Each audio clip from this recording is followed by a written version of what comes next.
தாய் மறந்தாலும் நான் மறவேன், தீக்கற்றோராய் வீட்டுவிடேன். தாய் மறந்தாலும் நான் மறவேன், தீக்கற்றோராய் வீட்டுவிடேன். என்றுரைத்தெம்மை தேற்றுகிறார், என்றும் வாக்கு மாறிடாதே, என்றும் வாக்கு மாறிடாதே. ஜெய கிறிஸ்து முன் செல்கிறார், ஜெயமாக நடத்திடுவார். ஜெய கிறிஸ்து முன் செல்கிறார், ஜெயமாக நடத்திடுவார். ஜெய கீதங்கள் நாம் பாடியே ஜெய கொடியும் ஏற்றிடுவோம். ஜெயம் அல்லேலூயா அவர் நாமத்திற்கே, ஜெயம் அல்லேலூயா அவர் நாமத்திற்கே. சத்ருவின் கோட்டை தகர்ந்தொழிய சத்தியம் நீத்தியம் நிலைத்தோங்க. சத்ருவின் கோட்டை தகர்ந்தொழிய சத்தியம் நீத்தியம் நிலைத்தோங்க. சாத்தானின் சேனை நடுங்கிடவே துதி சாட்டி ஆர்ப்பரிப்போம், துதி சாட்டி ஆர்ப்பரிப்போம். ஜெய கிறிஸ்து முன் செல்கிறார், எல்லாரும் சேர்ந்து பாடுவோம். நடத்திடுவார், ஜெய கிறிஸ்து முன் செல்கிறார், ஜெயமாக நடத்திடுவார். ஜெய கீதங்கள் நாம் பாடியே ஜெய கொடியும் ஏற்றிடுவோம்.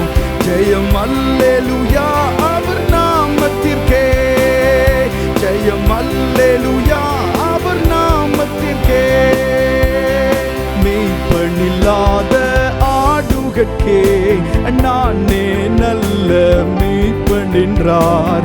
மெய்ப்பனில்லாத ஆடுகட்கே நானே நல்ல மெய்ப்பன் என்றார்.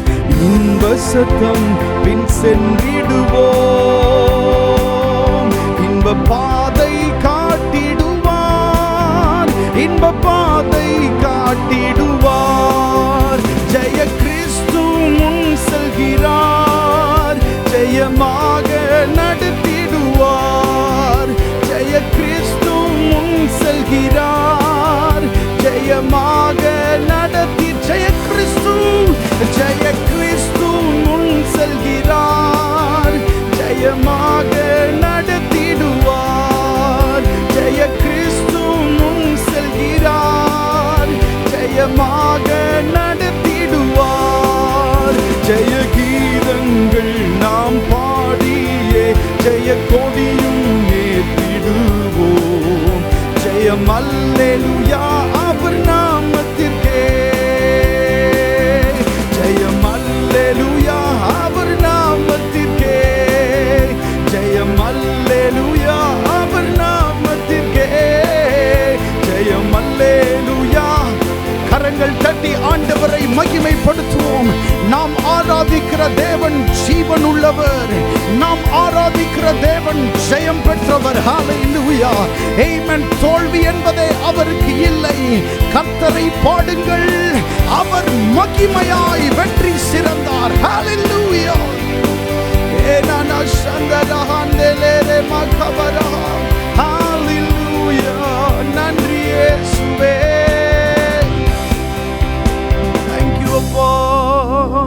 ஜெய கிறிஸ்து முன் செல்கிறார், ஜெயமாக நடத்திடுவார். ஜெய கீதங்கள் நாம் பாடியே ஜெய கொடியும் ஏற்றிடுவோம். ஜெயம் அல்லேலூயா இயேசு நாமத்திற்கே, ஜெயம் அல்லேலூயா. ஆண்டவரே, உம்முடைய பிரசன்னத்திற்காக நாங்கள் நன்றி செலுத்துகிறோம். எப்பொழுதெல்லாம் உடைய சமூகத்திலே நாங்கள் வருகிறோமோ எங்களுடைய சோர்வுகள் எல்லாம் மாற்றி உம்முடைய பிரசன்னத்தினால் நீர் எங்களை நிரப்புகிறீர். ஹல்லேலூயா, ஆமென். எத்தனை பேருடைய உள்ளங்கள் அனல் கொள்ளுகிறது இந்த ஆராதனை வேளையிலே. கண்களை மூடி கரங்கள் உயர்த்தி அவருடைய பிரசன்னத்தை வரவேற்கும் விதமாய் ஆண்டவருக்கு நன்றி செலுத்துவோம். ஹல்லேலூயா. உம்மை நாங்கள் மகிமைப்படுத்துகிறோம், உம்மை நாங்கள் ஆராதிக்கிறோம். நீர் எல்லா துதிக்கும், எல்லா மகிமைக்கும், எல்லா ஆராதனைக்கும் நீர் பாத்திரர். ஓ எஸ், நீர் பாத்திரர். நன்றி செலுத்துகிறோம் ஆண்டவரே. தொடர்ந்து எங்கள் நடுவிலே நீர் செயல்படுவீராக. பெரிய காரியங்களை செய்யும். மகிமை அனைத்தையும் நீர் எடுத்துக்கொள்ளும். ஆசீர்வதியும். இயேசுவின் நாமத்தில் கேட்கிறோம் நல்ல பிதாவே. ஆமென், ஆமென். ஹல்லேலூயா. எத்தனை பேர் சந்தோஷமாயிருக்கிறோம் ஆண்டவருடைய சமூகத்தில்? எஸ், சேர்ந்து பாடி ஆண்டவரை ஆராதிப்போம். காக்கும் கரங்கள் உண்டெனக்கு, காத்திடுவார் கிருபையாலே. அல்லேலூயா. பாடி பாடி அலைகளை நான் தாண்டிடுவேன். நம்புவேன் இயேசுவை, நம்புவேன் இயேசுவை. ஒரு பழைய ஒரு பாடல் சேர்ந்து பாடி ஆண்டவரை மகிமைப்படுத்துவோம். ஆமென்.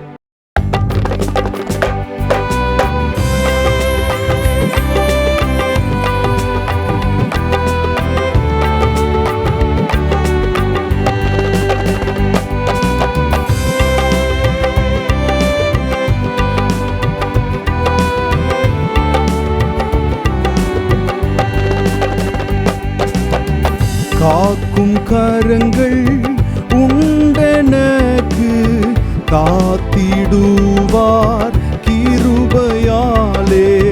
காக்கும் கரங்கள் உண்டெனக்கு, காத்திடுவார் கிருபையாலே. அல்லேலூயா. பாடி பாடி அலைகளை நான் தாண்டிடுவேன். அல்லேலூயா. பாடி பாடி அலைகளை நான் தாண்டிடுவேன். நம்புவேன் இயேசுவை, நம்புவேன் இயேசுவை, நம்புவேன் இயேசுவை, நம்புவேன் இயேசுவை. நிந்தனைகள் போராட்டம் வந்தும் நீதியின் தேவன் தாங்கினாரே. நிந்தனைகள் போராட்டம் வந்தும் நீதியின் தேவன் தாங்கினாரே. நேச கோடி என்மேல் பறக்க, நேசருக்காய் ஜீவித்திடுவேன். நேச கோடி என்மேல் பறக்க, நேசருமக்காய் ஜீவித்திடுவேன். நம்புவேன் இயேசுவை, நம்புவேன் இயேசுவை, நம்புவேன் இயேசுவை, நம்புவேன் இயேசுவை. கண்மலைகள் பெயர்க்கும்படியாய் கர்த்தர் உன்னை கரம் பிடித்தார். கண்மலைகள் பெயர்க்கும்படியாய் கர்த்தர் உன்னை கரம் பிடித்தார். காத்திருந்து பெலனடைந்து கழுகு போல எழும்பிடுவாய். காத்திருந்து பெலனடைந்து கழுகு போல எழும்பிடுவாய். நம்புவேன் இயேசுவை, நம்புவேன் இயேசுவை,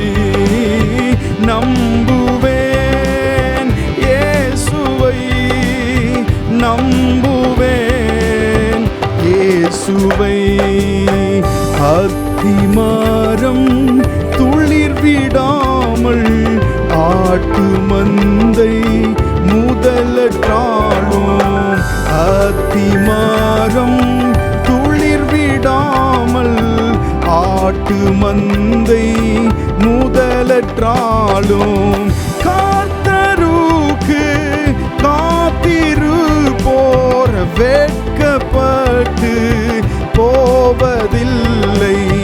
கர்த்தருக்கு காத்திருப்போர் வெட்கப்பட்டு போவதில்லை.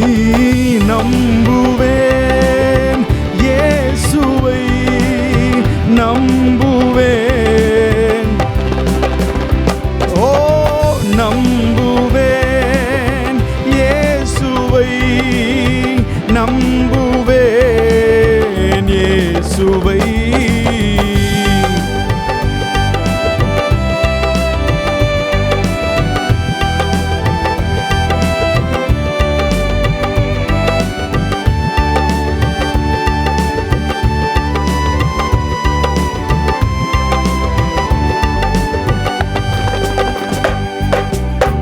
நிந்தனைகள் போராட்டம் வந்தும் நீதியின் தேவன் தாங்கினாரே.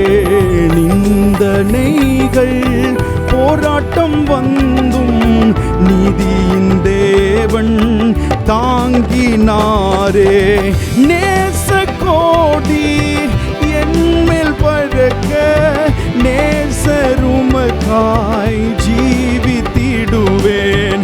நேச கோடி என்மேல் பறக்க நேசருமக்காய் பாடுங்க. நம்புவேன் நம்புவேன் இயேசுவை நம்புவேன் இயேசுவை நம்புவேன் இயேசுவை நம்புவேன் இயேசுவை. கண்மலைகள் பெயர்க்கும்படியாய் கர்த்தர் உன்னை கரம் பிடித்தார். கண்மலைகள் பெயர்க்கும்படியாய் come on கரம் பிடித்தார். காத்திருந்து பலனடைந்து கழுகு போல எழும்பிடுவாய். காத்திருந்து பலனடைந்து கழுகு போல எழும்பிடுவாய். நேச கோடி என்மேல் பறக்க நேசருமக்காய் ஜீவித்திடுவேன். நேச கோடி என்மேல் பறக்க பாடுங்க. கர்த்தருக்காய் காத்திருப்போர் கர்த்தருக்காய் காத்திருப்போர் வெட்கப்பட்டு போவதில்லை. கர்த்தருக்காய் காத்திருப்போர் போவதில்லை. நம்புவேன். கடந்த நாட்களில் ஆமென் ஒருவேளை காத்திருக்கிற அனுபவங்களினூடாய் நீங்கள் போய்க் கொண்டிருந்திருக்கலாம். ஆனால் தேவனுக்காக காத்திருக்கிற நீங்கள் ஒருபோதும் வெட்கப்பட்டு போவதில்லை. They that wait upon the Lord. ஆமென். வேதத்தில் சொல்லப்பட்டிருக்கிறது கர்த்தருக்காய் காத்திருக்கிறவர்கள் ஆமென் புது பலன் அடைந்து கழுகுகள் போல செட்டைகளை அடித்து அவர்கள் உயர எழும்புவார்கள். ஹalleluya. ஆமென். நேச கோடி என்மேல் பறக்க நேசருமக்காய் ஜீவித்திடுவேன். நேச கோடி என்மேல் பறக்க நேசருமக்காய் ஜீவித்திடுவேன். கர்த்தருக்காய் காத்திருப்போர் வெட்கப்பட்டு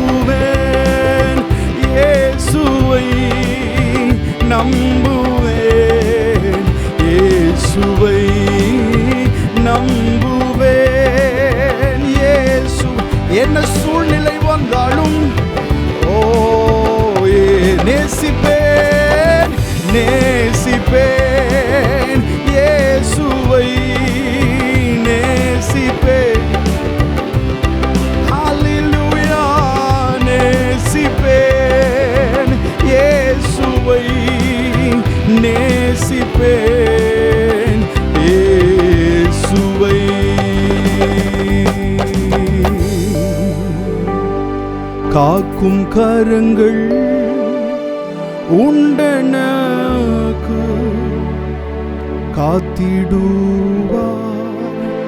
கிருபையாலே. காக்கும் கரங்கள் உண்டனக்கு.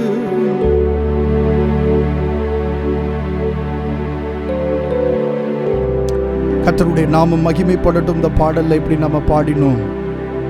கண்மலைகளை பெயர்க்கும்படியாய் கர்த்தர் உன்னை கரம் பிடித்தார். ஹல்லேலூயா.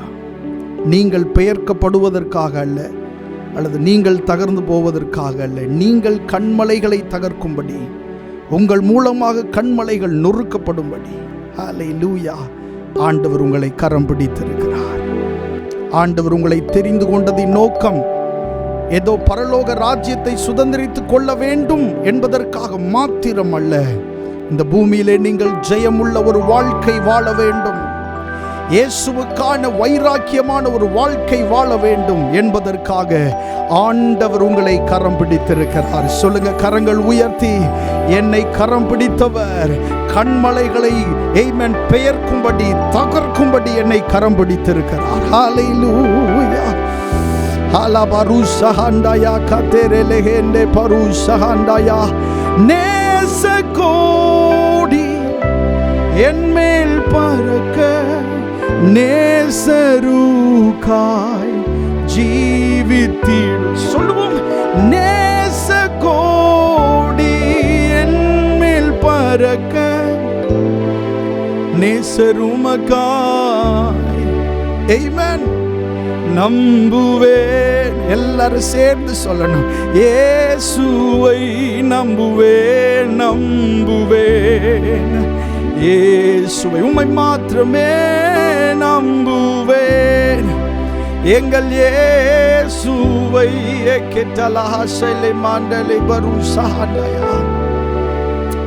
ஆமென், ஆமென், ஆமென்.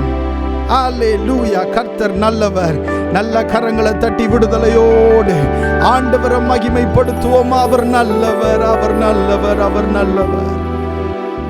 Price Jesus. ஹல்லேலூயா. இன்னொரு பாடலை பாடி ஆண்டவருடைய நாமத்தை மகிமைப்படுத்துவோம். கர்த்தாவே, உமது கூடாரத்தில் தங்கி வாழ்பவன் யார்? குடியிருப்பவன் யார்? உத்தமனாய் தினம் நடந்து நீதியிலே நிலை நிற்பவன், மனதார சத்தியத்தை தினந்தோறும் பேசுபவனே. சேர்ந்து பாடுவோமா? பாடி ஆண்டவரை மகிமைப்படுத்துவோம். ஆமென்.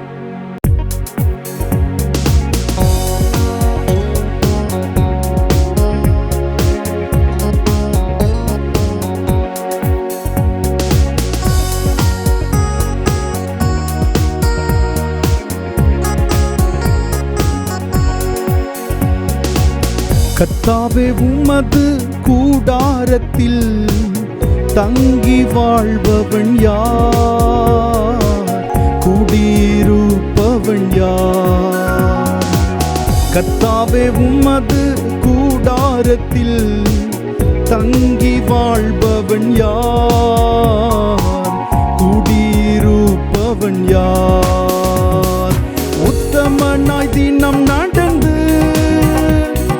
நீதியிலே நிலை நிற்பவன், உத்தமனாய் தினம் நடந்து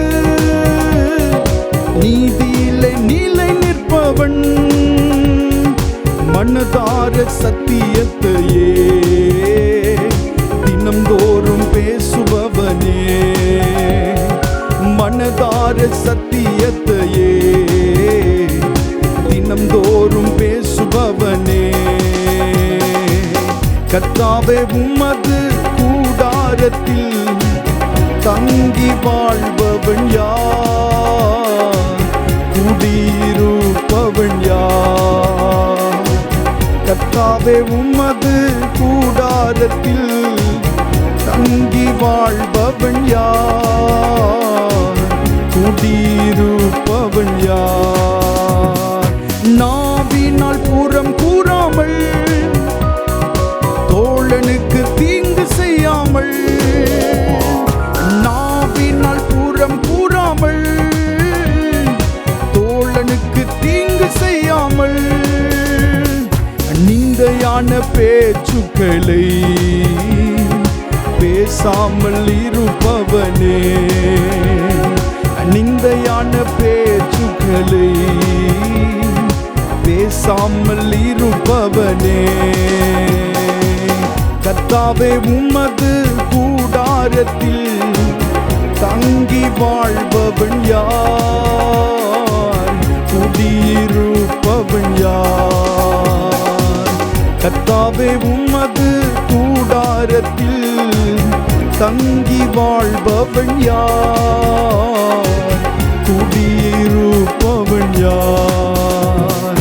கர்த்தருக்கு பயந்தவரை காலமெல்லாம் கனம் செய்பவன், கர்த்தருக்கு பயந்தவரை காலமெல்லாம் கனம் செய்பவன். ஆணையிட்டு நஷ்டம் வந்தாலும் தவறாமல் இருப்பவனே, ஆணையிட்டு நஷ்டம் வந்தாலும் தவறாமல் இருப்பவனே. கர்த்தாவே உமது கூடாரத்தில் தங்கி வாழ்பவன் யார்? குடியிருப்பவன் யார்?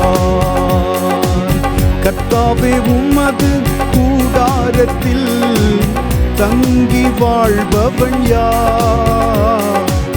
குடியிருப்பவன் யார்? கைகளில் தூய்மை உள்ளவன், இதய நேர்மையுள்ளவன், கைகளில் தூய்மை உள்ளவன், இதய நேர்மையுள்ளவன். இரட்சிப்பின் தேவனையே எந்நாளும் தேடுபவனே, இரட்சிப்பின் தேவனையே எந்நாளும் தேடுபவனே.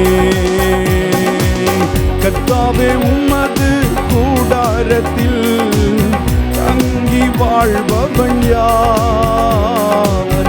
குடியிருப்பவன் யார்? கர்த்தாவே உமது கூடாரத்தில் தங்கி வாழ்பவன் யார்? குடியிருப்பவன் யார்?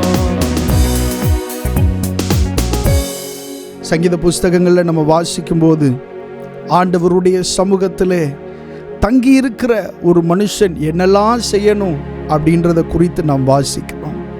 அந்த பாடலைத்தான் நாம் இப்பொழுது பாடினோம். உத்தமனாய் தினம் நடந்து நீதியிலே நிலை நிற்பவன், மனதார சத்தியத்தை தினதோறும் பேசுபவன், நாவினால் புறங்கூறாதவன், தோழனுக்கு தீமை செய்யாதவன், நிந்தையான பேச்சுகளை பேசாமல் இருக்கிறவன், கர்த்தருக்கு பயந்தவர்களை காலமெல்லாம் கனம் செய்பவன், ஆணையிட்டதில் நஷ்டம் வந்தாலும் அதில் தவறாமல் இருப்பவன், கைகளிலே தூய்மையுள்ளவன், இதயத்தில் நேர்மையுள்ளவன், இரட்சிப்பின் தேவனை எந்நாளும் நோக்குபவன். இவன் தான், இந்த மனுஷன் தான் கர்த்தருடைய சமூகத்தில் எப்பொழுதும் தங்கி இருக்க முடியும். இந்த ஆராதனை நேரத்தில் கரங்களை உயர்த்தி ஒரு ஜெபமாக நம்ம செய்ய போகிறோம். ஆண்டவர் எப்பொழுதும் உடைய சமூகத்தில் தங்கி இருக்கிற ஒரு மகனாய் ஒரு மகளாய் என்னை மாற்றும். எப்பொழுதும் அவருடைய சமூகத்தில் என்ன ஆனந்தமான என்ன பேரின்பமான ஒரு விஷயம் அவருடைய சமூகத்திலே நாம் தங்கி இருக்கிறது. கரங்களை உயர்த்தி இருதயத்தின் ஆழத்திலிருந்து ஆண்டவரை நோக்கி பார்த்து கேளுங்கப்பா, ஆண்டவர் உம்முடைய சமூகத்தில் எப்பொழுதும் நான் தங்கி இருக்கிறவனாய் இருக்கணும். ஹல்லேலூயா. ஏதோ ஒரு நாளுக்காக வந்து போகிறவனாய் அல்ல, எப்பொழுதும் உடைய சமூகத்தில் நான் தங்கி இருக்கிறவனாய் இருக்கணும். கண்களை மூடி இருதயத்தின் ஆழத்திலிருந்து ஹல்லேலூயா. ஓ தேங்க்யூ ஜீசஸ், தேங்க்யூ ஜீசஸ். கேளுங்க அப்பாட்ட, ஆண்டவரே உம்முடைய சமூகத்தில் எப்போதும் என்னை தங்கி இருக்கிறவனாய் மாற்றும். ஹல்லேலூயா.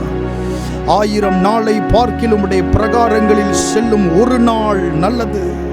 ஆகாமிய கூடாரங்களில் வாசமாய் இருக்கிறதை பார்க்கிலும் என் தேவனுடைய ஆலயத்தின் வாசற்படியிலே காத்திருக்கிறதையே தெரிந்து கொள்வேன் என்று தாவீது சொல்லுகிறார். ஹல்லேலூயா. சேனைகளின் கர்த்தாவே, உம்முடைய வாசஸ்தலங்கள் எவ்வளவு இன்பமானவைகள். ஹல்லேலூயா. How beautiful all thy courts.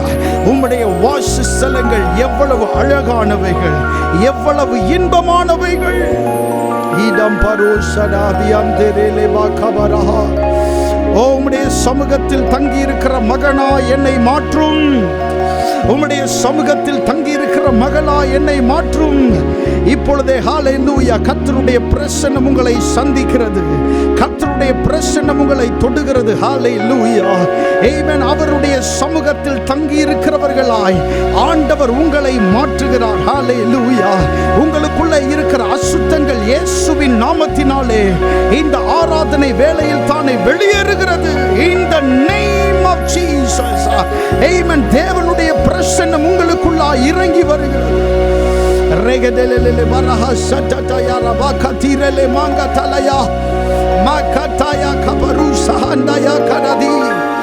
Yes, Father, we bless your name. We bless your name. We bless your name. We bless your name, oh God Jesus. Thank you, Appa. தொடர்ந்து நாம் பாடி ஆண்டவரை ஆராதிப்போம். ஆவியானவரே, உம்மை வாஞ்சிக்கிறேன். உம்முடைய மகிமையின் பிரசன்னம் நிறைவாய் இறங்கட்டும். இந்த வேளையிலே சேர்ந்து பாடி ஆண்டவரை மகிமைப்படுத்துவோமா? ஆவியானவரே, உம்மை வாஞ்சிக்கிறேன். சேர்ந்து பாடுவோம். ஆமென்.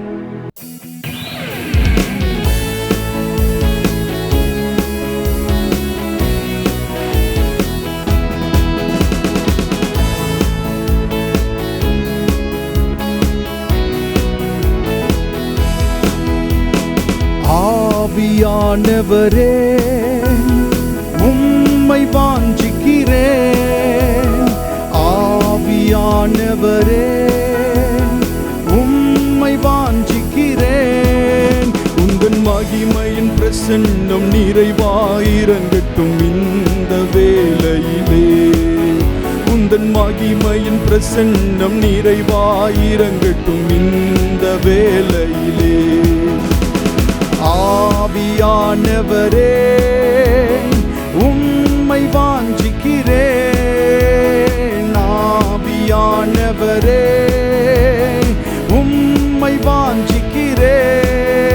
உந்தன் மகிமையின் பிரசன்னம் நிறைவாய் இறங்கட்டும் இந்த வேளையிலே. உந்தன் மகிமையின் பிரசன்னம் நிறைவாய் இறங்கட்டும் இந்த வேளையிலே. ஆவியிலே களி கூறவே என்றென்றும் விரும்புகிறேன். வாஞ்சிக்கிறேன் என்னாலுமே உந்தன் சமூகத்தையே. ஆவியிலே களி கூறவே என்றென்றும் விரும்புகிறேன். வாஞ்சிக்கிறேன் என்னாலுமே உந்தன் சமூகத்தையே. காண்கையிலே ஆவியில் நிரம்புகிறேன். பாடி உம்மை துதிக்கையிலே பரவசம் கொள்ளுகிறேன்.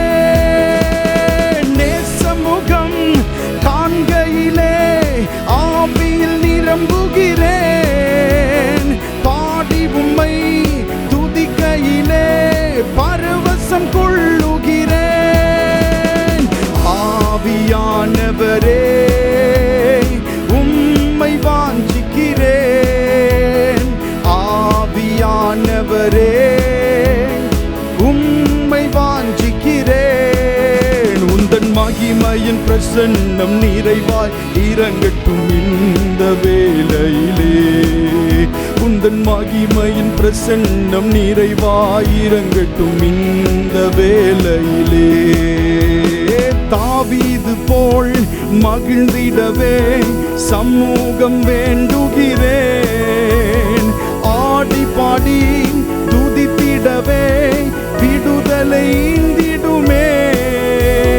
தாவீது போல் மகிழ்ந்திடவே சமூகம் வேண்டுகிறேன்.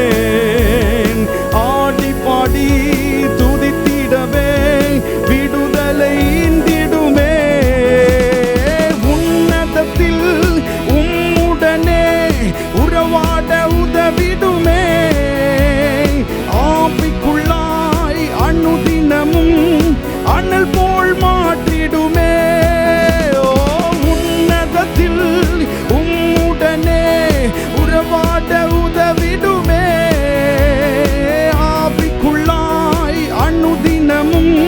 அனல் போல் மாற்றிடுமே. ஆவியானவரே, சேர்ந்து பாடுவோம். உம்மை வாஞ்சிக்கிறேன். ஆவியானவரே, உம்மை வாஞ்சிக்கிறேன். உந்தன் மகிமையின் பிரசன்னம் நிறைவாய் இறங்கட்டும் இந்த வேளையிலே.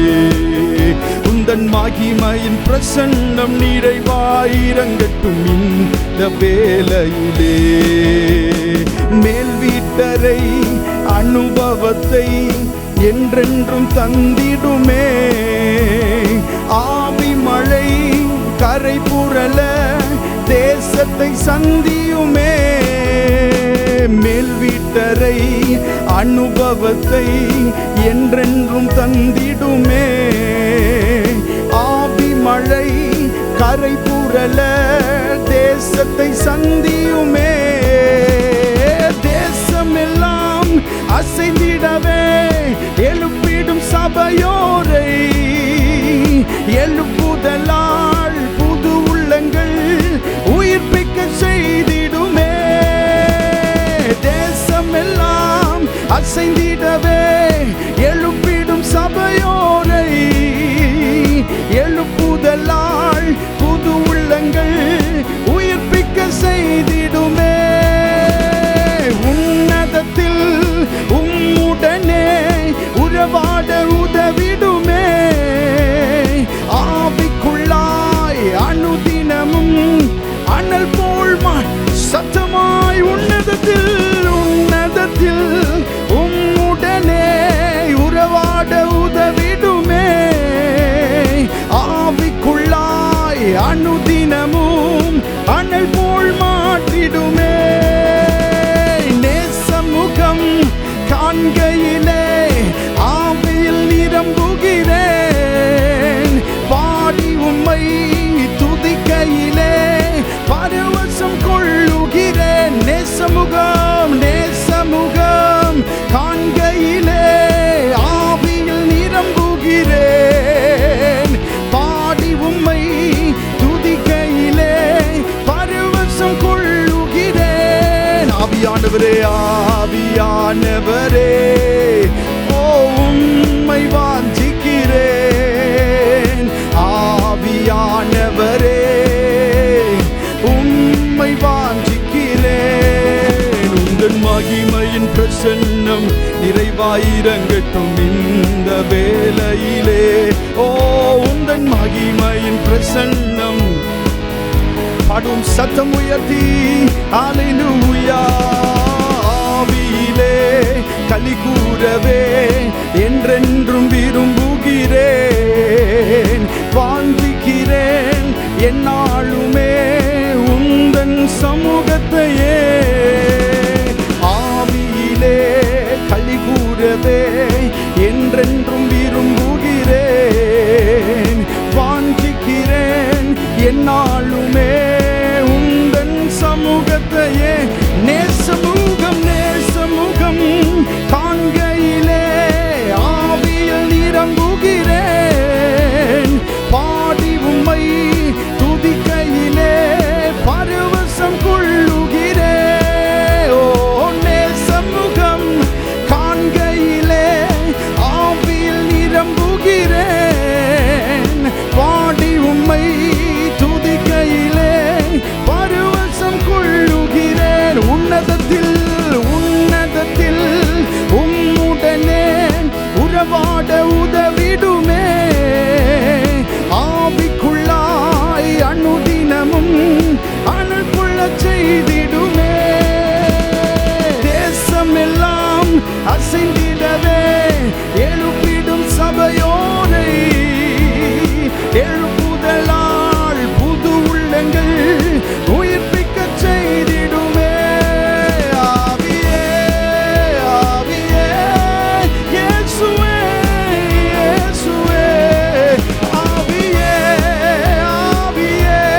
கரங்களை தட்டி வாய்களை திறந்து ஆண்டவரை மகிமைப்படுத்துவோம். ஹalleluya.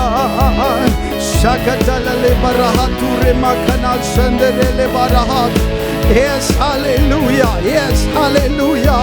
Yandala fatu sabhandeke rema kabaroho sadaradi yandala laha idam breki dabaro sadadalaha rema kabaroho sadadalaha ndakabare lema kabaru sahanda kara idam breki dalamana satereba kabaru sahandaya idam breki tahatu sahanda kadadi rema kabaru sahanda kadadi aterele bakade eda baru sahanda kada rikrehe da baru sahanda ke rema kabaru sahanda katu sekadaba ikrekete lekete baru rema kabakata yakatere reba kabaru sahanda kala idam breki da sekete raba kabara udam breda shadabada rigedadadada rema mama kabara talaha tire kabarusa ikata sekete lebrekita barusa pakata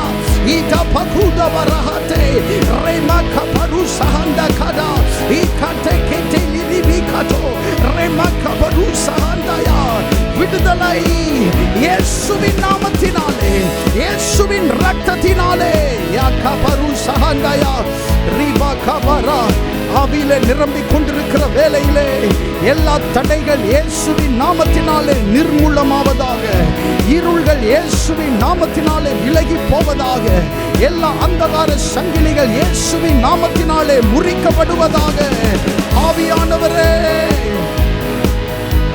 ஆவியானவரே, ஷபரஹந்தேலே பரஹதேலே பக்கதேலே இதம்பரா சதரிலி பியாதலா பரசே ரெக்ரஹேல பௌட ஹந்தனா பரசரா லிபரஹதேலே பக்கபரஹந்தே கீட பௌட ஹந்தினா லேக்ரேலே மௌஷகல மரஹோஸ் ரிக்ரஹேல மௌஷதேலே பதரஹதுரா பக்கதயா ரெமா கபருசா hanta கலபரிஸ். சில நிமிடங்கள் வாய்களை திறந்து நல்ல விடுதலையோடு ஆண்டவரை மகிமைப்படுத்துங்கள். ஹalleluya. ஆமென். நீங்கள் தேவனுடைய சாயலாக மாறிக்கொண்டிருக்கிறீர்கள். ஆமென். ஒருவேளை நீங்கள் தேவனுடைய சாயலை இழந்து போயிருக்கலாம். ஆனால் இந்த ஆராதனை வேளையிலே ஆண்டவர் தம்முடைய சாயலின்படி உங்களை மாற்றுகிறார். ஹalleluya. ஆமென். பிரச்சனை இந்த பூமியில் ஆரம்பித்ததனுடைய துவக்கம் அதுதான். ஆமென். தேவனுடைய சாயலை ஆதாம் இழந்து போனான், தான் செய்த தவறினால பாவங்கள்னால. ஆமென். ஆமென். இயேசு கிறிஸ்துவின் சாயலுக்கு ஒப்பாகும்படி தான் ஆண்டவர் இந்த பூமியில நம்மை அழைத்திருக்கிறார். இயேசு கிறிஸ்துவினுடைய சாயலுக்கு ஒப்பாகும்படி. ஆமென். ஒருவேளை அந்த சாயலை நீங்கள் இழந்து போயிருப்பீர்களே, ஆனால் ஆராதனை நேரத்தில் ஆண்டவர் அவருடைய சாயலுக்கு ஒப்பாய் உங்களை மாற்றுகிறார். ஹalleluya. நிறைய நேரத்தில் நாம் ஆண்டவரை ஆராதிக்கும் போது ஆமென், அவருடைய மனநிலை என்ன என்பது அறியாமல் நாம் அநேக வார்த்தைகளை பேசி கொண்டிருப்போம். இந்த ஆராதனை நேரத்தில் ஆண்டவர் நம்மை குறித்து விரும்புவது என்ன? அவருடைய சாயலுக்கொப்பாய் நாம் மாறணும். ஹalleluya. குமாரனுடைய சாயலுக்கொப்பாய் நாம் மாற்றப்படணும். எல்லாரும் கண்களை மூடி, முடிந்தவர்கள் கரங்கள் உயர்த்தி இருதயத்தின் ஆழத்தில் இருந்து ஆண்டவரை பார்த்து சொல்லுங்க, ஆண்டவரே உம்முடைய சாயலா என்னை மாற்றும். ஹalleluya. இந்த உலகத்தில் என்ன ஆசீர்வாதங்கள் இருந்தாலும் இல்லாமல் போனாலும் இயேசுவின் சாயலாக நீங்கள் மாற்றப்படலைன்னா இயேசுவின் கிரியைகளை உங்களால் செய்ய முடியாது. இயேசுவுக்குள்ளே இருந்த அந்த கனிகள் உங்களுக்குள்ள வராது. ஆமென். ஆண்டவருடைய சாயலுக்கொப்பாய் நாம் மாற்றப்படணும். குமாரனுடைய சாயலுக்கொப்பாய் நாம் மாற்றப்படணும். யா அல்லா கசேலே பாராக். வாய்களை திறந்து கேளுங்க, ஆண்டவரே உம்முடைய சாயலா என்னை மாற்றும்.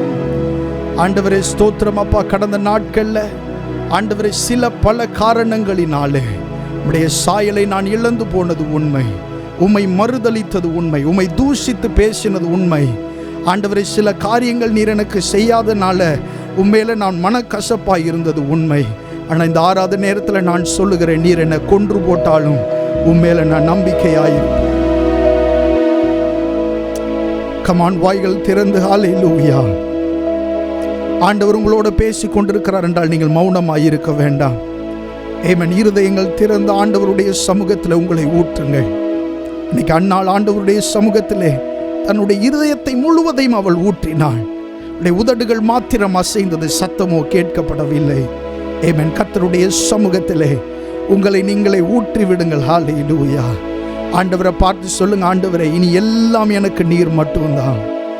ஆண்டவரே எல்லாம் எனக்கு நீர் மட்டும்தான். என்னை நடத்துகிறவர் நீர், என் தலையை உயர்த்துகிறவர் நீர், என் கோணலான பாதைகளை செவ்வையாக்குகிறவர் நீர். நல்ல விடுதலையோடு ஆண்டவருடைய சமூகத்தில் சொல்லுவோம். ஹல்லேலூயா. அப்படியே அவருடைய சமூகத்தில் நம்மை அர்ப்பணித்து பாடி ஆண்டவரை மகிமைப்படுத்துவோம். பலிபீடத்தில் என்னை பரனே படைக்கிறேனே, இந்த வேலை அடியேனை திருச்சித்தம் போல ஆண்டு நடத்திடுவேன். பாடி ஆராதிப்போமா? ஆமென்.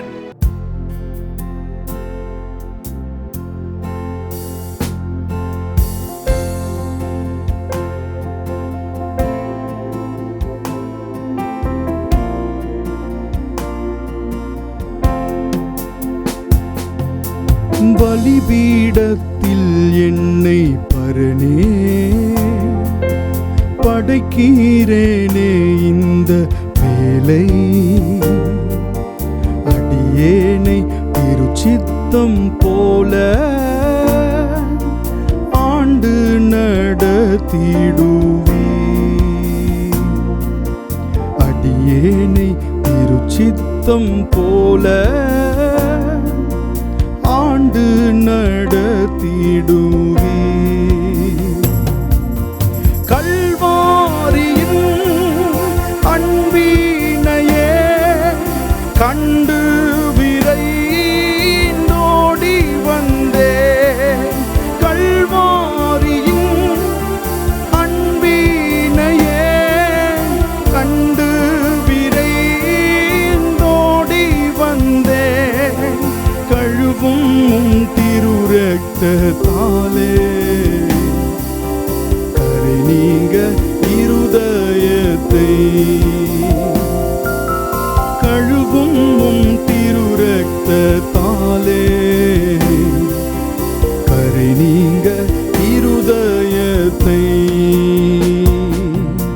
நீரின்றி என்னாலே பாரில் ஏதும் நான் செய்திட இயலே.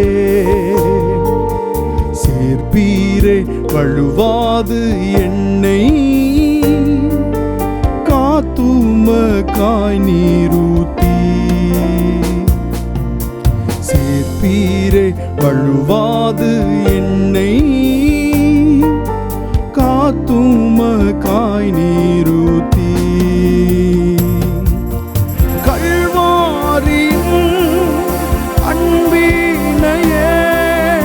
கண்டு விரைந்தோடி வந்தேன்.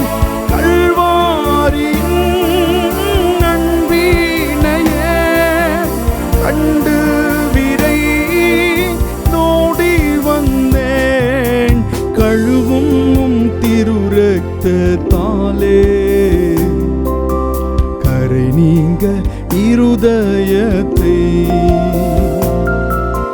கழுவும் திரு இரத்தத்தாலே கரை நீங்க இருதயத்தை. ஆவியோடாத்மா சரீரம் அன்பரே உமக்கென்றும் தந்தே. ஆலயமாக்கியே இப்போ ஆசீர்வதித்தருளும்.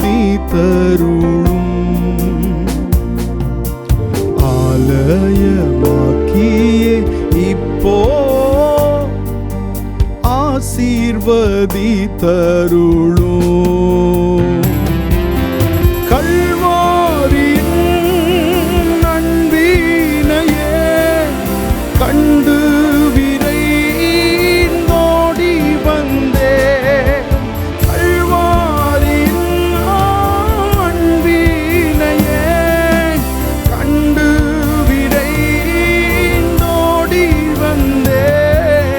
கழுவும் திரு இரத்தத்தாலே கரை நீங்க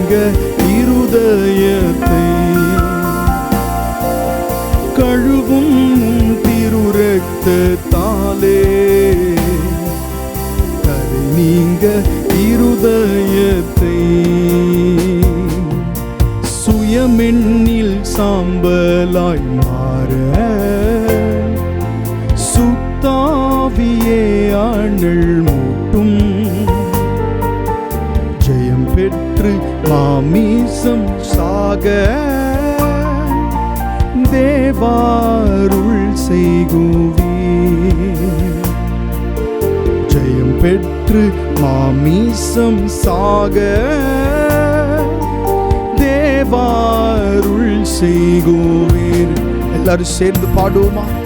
கல்வாரியின் அன்பினையே கண்டு விரைந்தோடி வந்தேன்.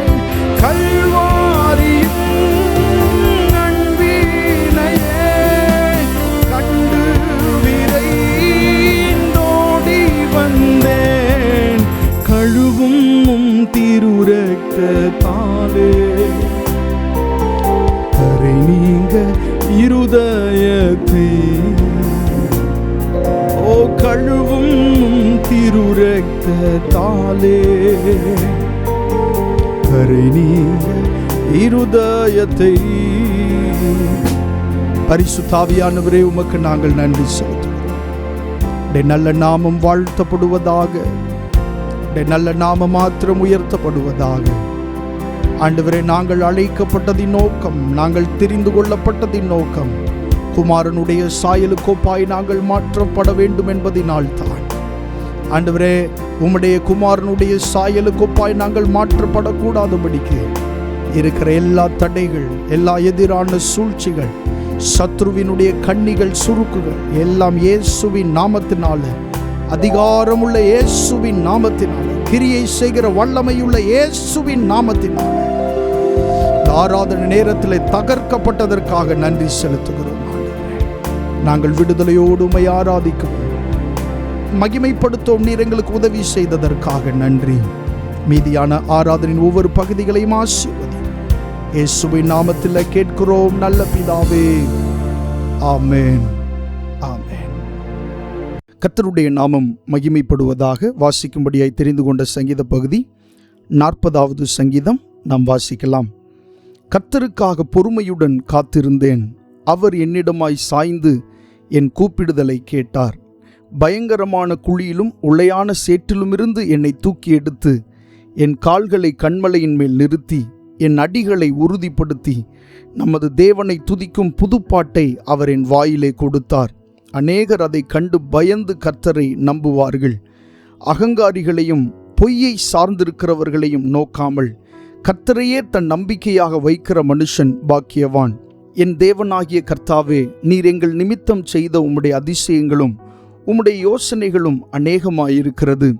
ஒருவரும் அவைகளை உமக்கு விவரித்து சொல்லி முடியாது. நான் அவைகளை சொல்லி அறிவிக்க வேண்டுமானால் அவைகள் எண்ணிக்கைக்கு மேலானவைகள். பலியையும் காணிக்கையையும் நீர் விரும்பாமல் என் செவிகளை திறந்தீர். சர்வாங்க தகன பலியையும் பாவ நிவாரண பலியையும் நீர் கேட்கவில்லை. அப்பொழுது நான், இதோ வருகிறேன், புஸ்தகச் சுருளில் என்னை குறித்து எழுதியிருக்கிறது. என் தேவனே, உமக்கு பிரியமானதை செய்ய விரும்புகிறேன். உமது நியாயப்பிரமாணம் என் உள்ளத்திற்குள் இருக்கிறது என்று சொன்னேன். மகா சபையிலே நீதியை பிரசங்கித்தேன். என் உதடுகளை மூடேன். கர்த்தாவே, நீர் அதை அறிவீர்.